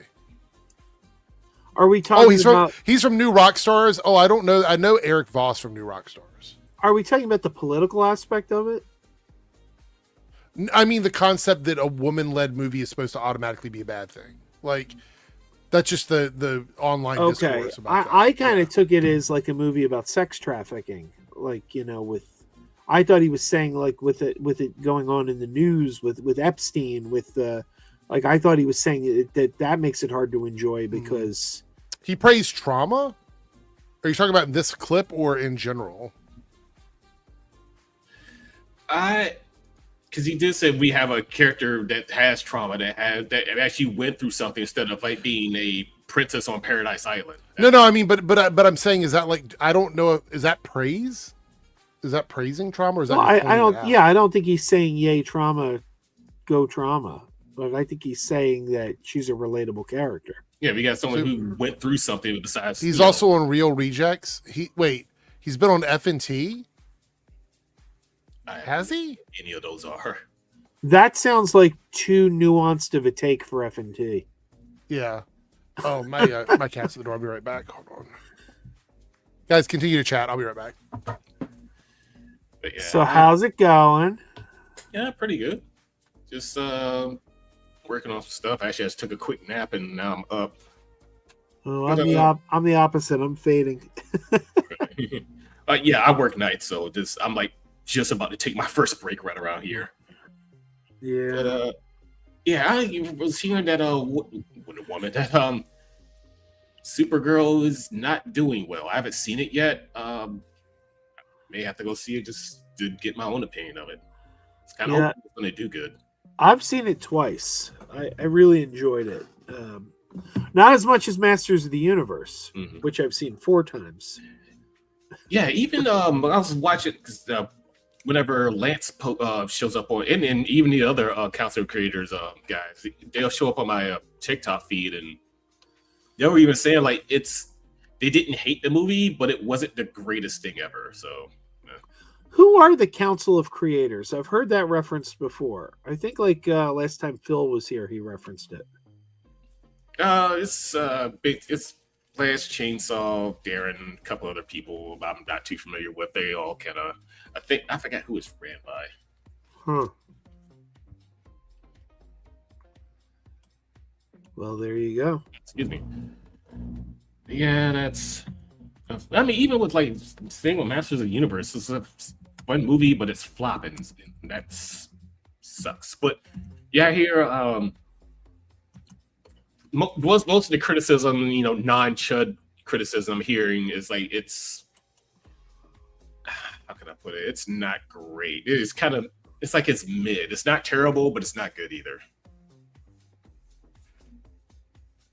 Let's see. We'll do one trailer and then we're going to see where we are. We're still one super chat away from hitting our goal. We got 10 minutes left on that one, which means that we'll go for another 10, maybe 10 or 12 minutes, and then we're gonna jump out of here. But if we hit that goal, we will get 2 things on the list, and I'll pull the list back up in case people haven't voted on it yet. Your options are, these are not top 3s, these are topical discussions, which I thought would be quite interesting to change it up. DC fan roadmap. So I will come up with a formula for that, but we'll talk about where the DCU is going to go in the future. Is fandom culture in decline? That's another one we'll talk about. The other one is fan casting the MCU X-Men lineup. So kind of coming up with our own little idea of who we want to see playing certain characters, and movie sequels that need to happen, things that you want to see in movie sequels, whether it be the 4th one, 5th one, 6th one, 7th one, whatever. Ashley, since we asked Omega about his Playboy robes. I got it from Amazon. I figured, since the robe is kind of my thing now for some reason, I figured I'd get this. And I've been wanting to get one of these anyway, so figure why not. Let's see here. Yeah, I'm in my now as I eat my freaking ramen with chopsticks because I'm a fucking... Apparently now we have Variety talking about how much Millie made for the movie. Like that's supposed to be something shameful that she got paid good money to be the lead of a movie. It's just crazy. These articles are crazy. Yeah, they'll just find any. It's they don't believe half of that shit. They're just saying it for clicks because it's going to get the right people riled up. Let's see here. We have an IMAX teaser trailer thingy. Hold on, let's see what this is. For Odyssey. Let's see. I don't know what this is. There we go, Joe. They're pushing IMAX. Like they always do. Yeah, I won't. This one, you will or you won't be. I won't. Is this like an ad for IMAX? Like buying IMAX cameras? Like I don't understand what this is supposed to do. Like, is it just like for film masturbation addicts? I think it's for film nerds. Yeah, I think IMAX and all that stuff. It's cool, but it's for film nerds. What is this? Why are we like? I'm watching this and I'm like, why are we sitting and watching it? Like, I don't understand what we're supposed to be getting out of this. It seems more of a behind the scenes than a trailer. But it's not even really giving us much behind the scenes. Infinity Vision, is that what it is? Infinity Vision has them shook and they need to do something else. I'm team Infinity Vision. Go what? As long as I get to see the movie, fine. I don't. For the first time. I guess I'm not because I'm not really that much of a film nerd. I don't really care about any of that. I'm sure like film aficionados are like all into this type of shit. So, but we're gonna find out if being shot entirely in absolute cinema. That's what I thought about the meme when he said pure cinema. I was who like, the hell were those big dudes in the freaking plate armor? The freaking European plate armor that wasn't invented till like about 1,000 years from when this story was taking place. Yeah, they talked about that. They talked about the the choice in Odyssey, armor. Yeah. The Odyssey isn't real anyway, but it's... By the way, we got 2 minutes left to hit the goal. I did see we got a super chat from Cameron, but it's a darker blue super chat. It's the light blue, so it's the $1.99 if you're using US dollars, which you are. So it's the $1.99 $2 super chat if you want to hit the goal. Hey, send $1 next time, send 2. No, I appreciate it. I actually think he was trying to bump us to the goal, and Yeah, I'm screwing around. the issue is there's still a problem with the super chat system for my channel. For some reason, it doesn't count super chats under light blue. I don't know why. Tony says, "Excuse me, my brother. Let me tell you about IMAX." Serenity says, "I'll embrace IMAX when it costs $7 instead of 28." Yeah, It only costs $8 if you have Regal Unlimited, but you got to be careful because most of them are Limax. I love Limax. Limax is my favorite every time. do not care as long as I can see the movie. Serenity says Spartans, I think. Those are Spartans. Wait, were the Spartans even in the Odyssey? I don't remember. It's been a while. I mean, I took Latin 3 when I was in high school, which was 26 years ago. I forgot almost all of it. Hey, who's this asshole? Oh, wait, I'm sorry. We're having Western Day at work, so I had a Brave Star shirt custom made. Dude, that's another slept on 80s cartoon, man. Brave Star is so slept on. That show's good. 27 seconds for Super Chat. One more, and YouTube is killing this channel. This will be the death blow. Just kidding. Once that's over, we'll see what you guys picked for the topics here. Spartans didn't wear armor. Laugh my ass off. Have you seen 300? Oh, but 300 is not an accurate portrayal of the freaking Battle of Thermopylae. Which, actually, I mean, historians pretty much said, yeah, that it did happen. Not in the way that it was told in 300. I mean, the only accurate thing about 300 is that that's probably how a Spartan would tell it. It's free with AMC, $29 a month and 4 movies a week.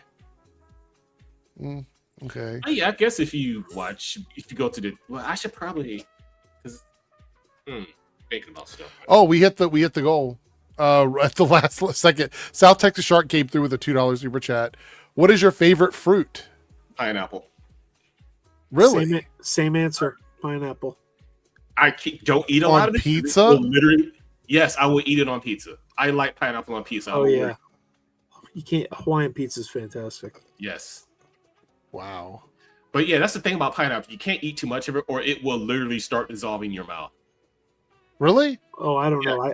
There's proteins in there's enzymes in pineapple. If you eat too much of it, that's why your mouth kind of goes numb when you eat a lot of it. It's literally dissolving your own mouth. Oh, I can eat a lot of pineapple. Wait, are you? Hold on, I got to fact. I am. You look it up. I forget what the protein is, what the enzyme is called, but yeah, I mean, if you cook it, it goes away. But yeah, just raw pineapple. If you eat too much of it, it will dissolve your mouth. I mean, not so like it's called bromelain, I think. Yeah. So it works like stomach acid. Yep. What the fuck? Yeah, if you eat too much raw pineapple, your mouth will actually start to go numb. It says that when you eat it, your stomach acid wins the battle, but it is a battle between that and your stomach acid. Mm-hmm. It says the stomach acid eventually deactivates the enzyme. Yeah, and also if you cook it. Yeah, it says if you cook it. Yeah, it says if you want to heat it up, or if you eat it with dairy, like a yogurt or a cottage cheese. Mm-hmm. Wow, this is interesting. If you soak it in salt water, it will the enzymes will die off too. Oh, I didn't know that. So that's pretty interesting.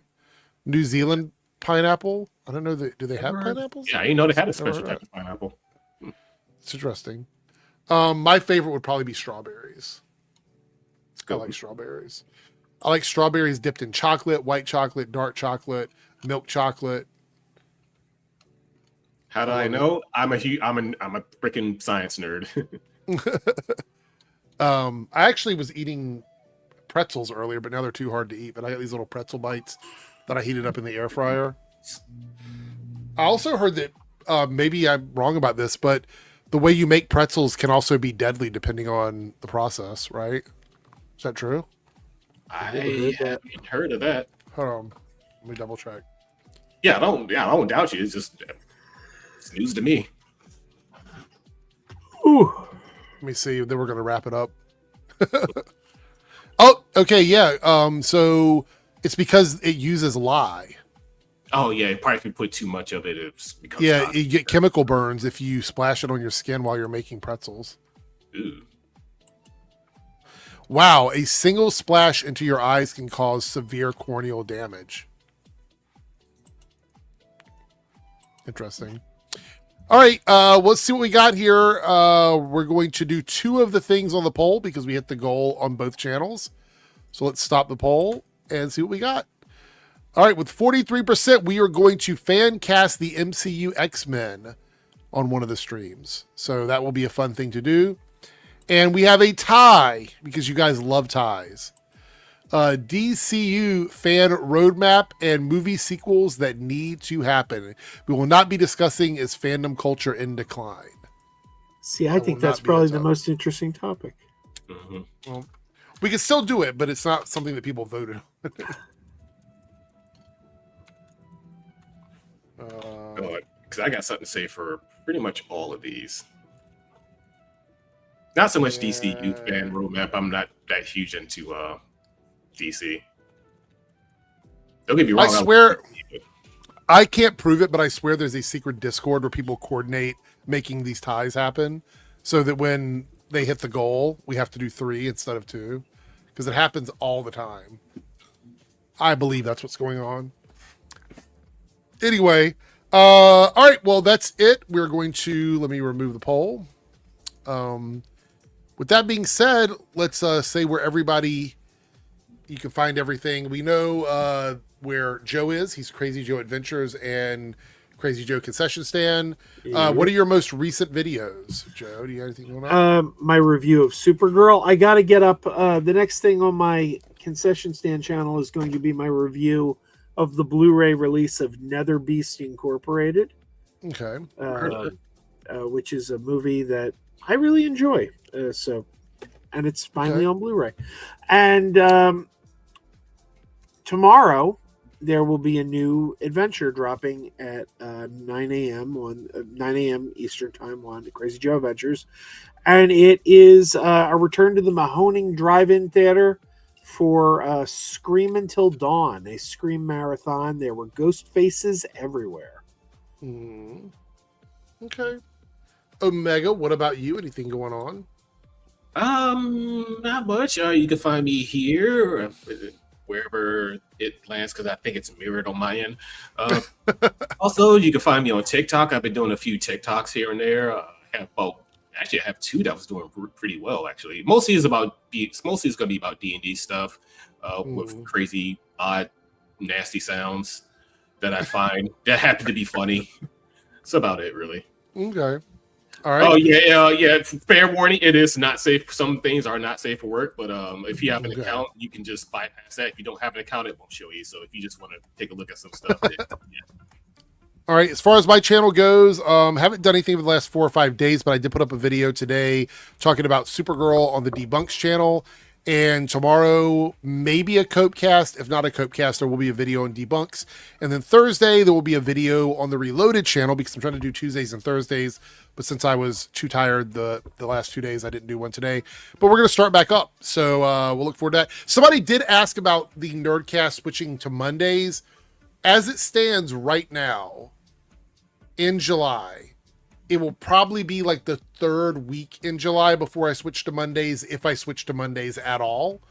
So right now, the initial thing was I had a gig starting on Tuesday nights that was going to require me to be there later. And I didn't want to do the Nerdcast on the same night that I did the gig. But that gig has been pushed back by 3 weeks. So we'll still do Tuesdays until the gig comes through. All right, with that being said, we're out of here. Everyone have a great week.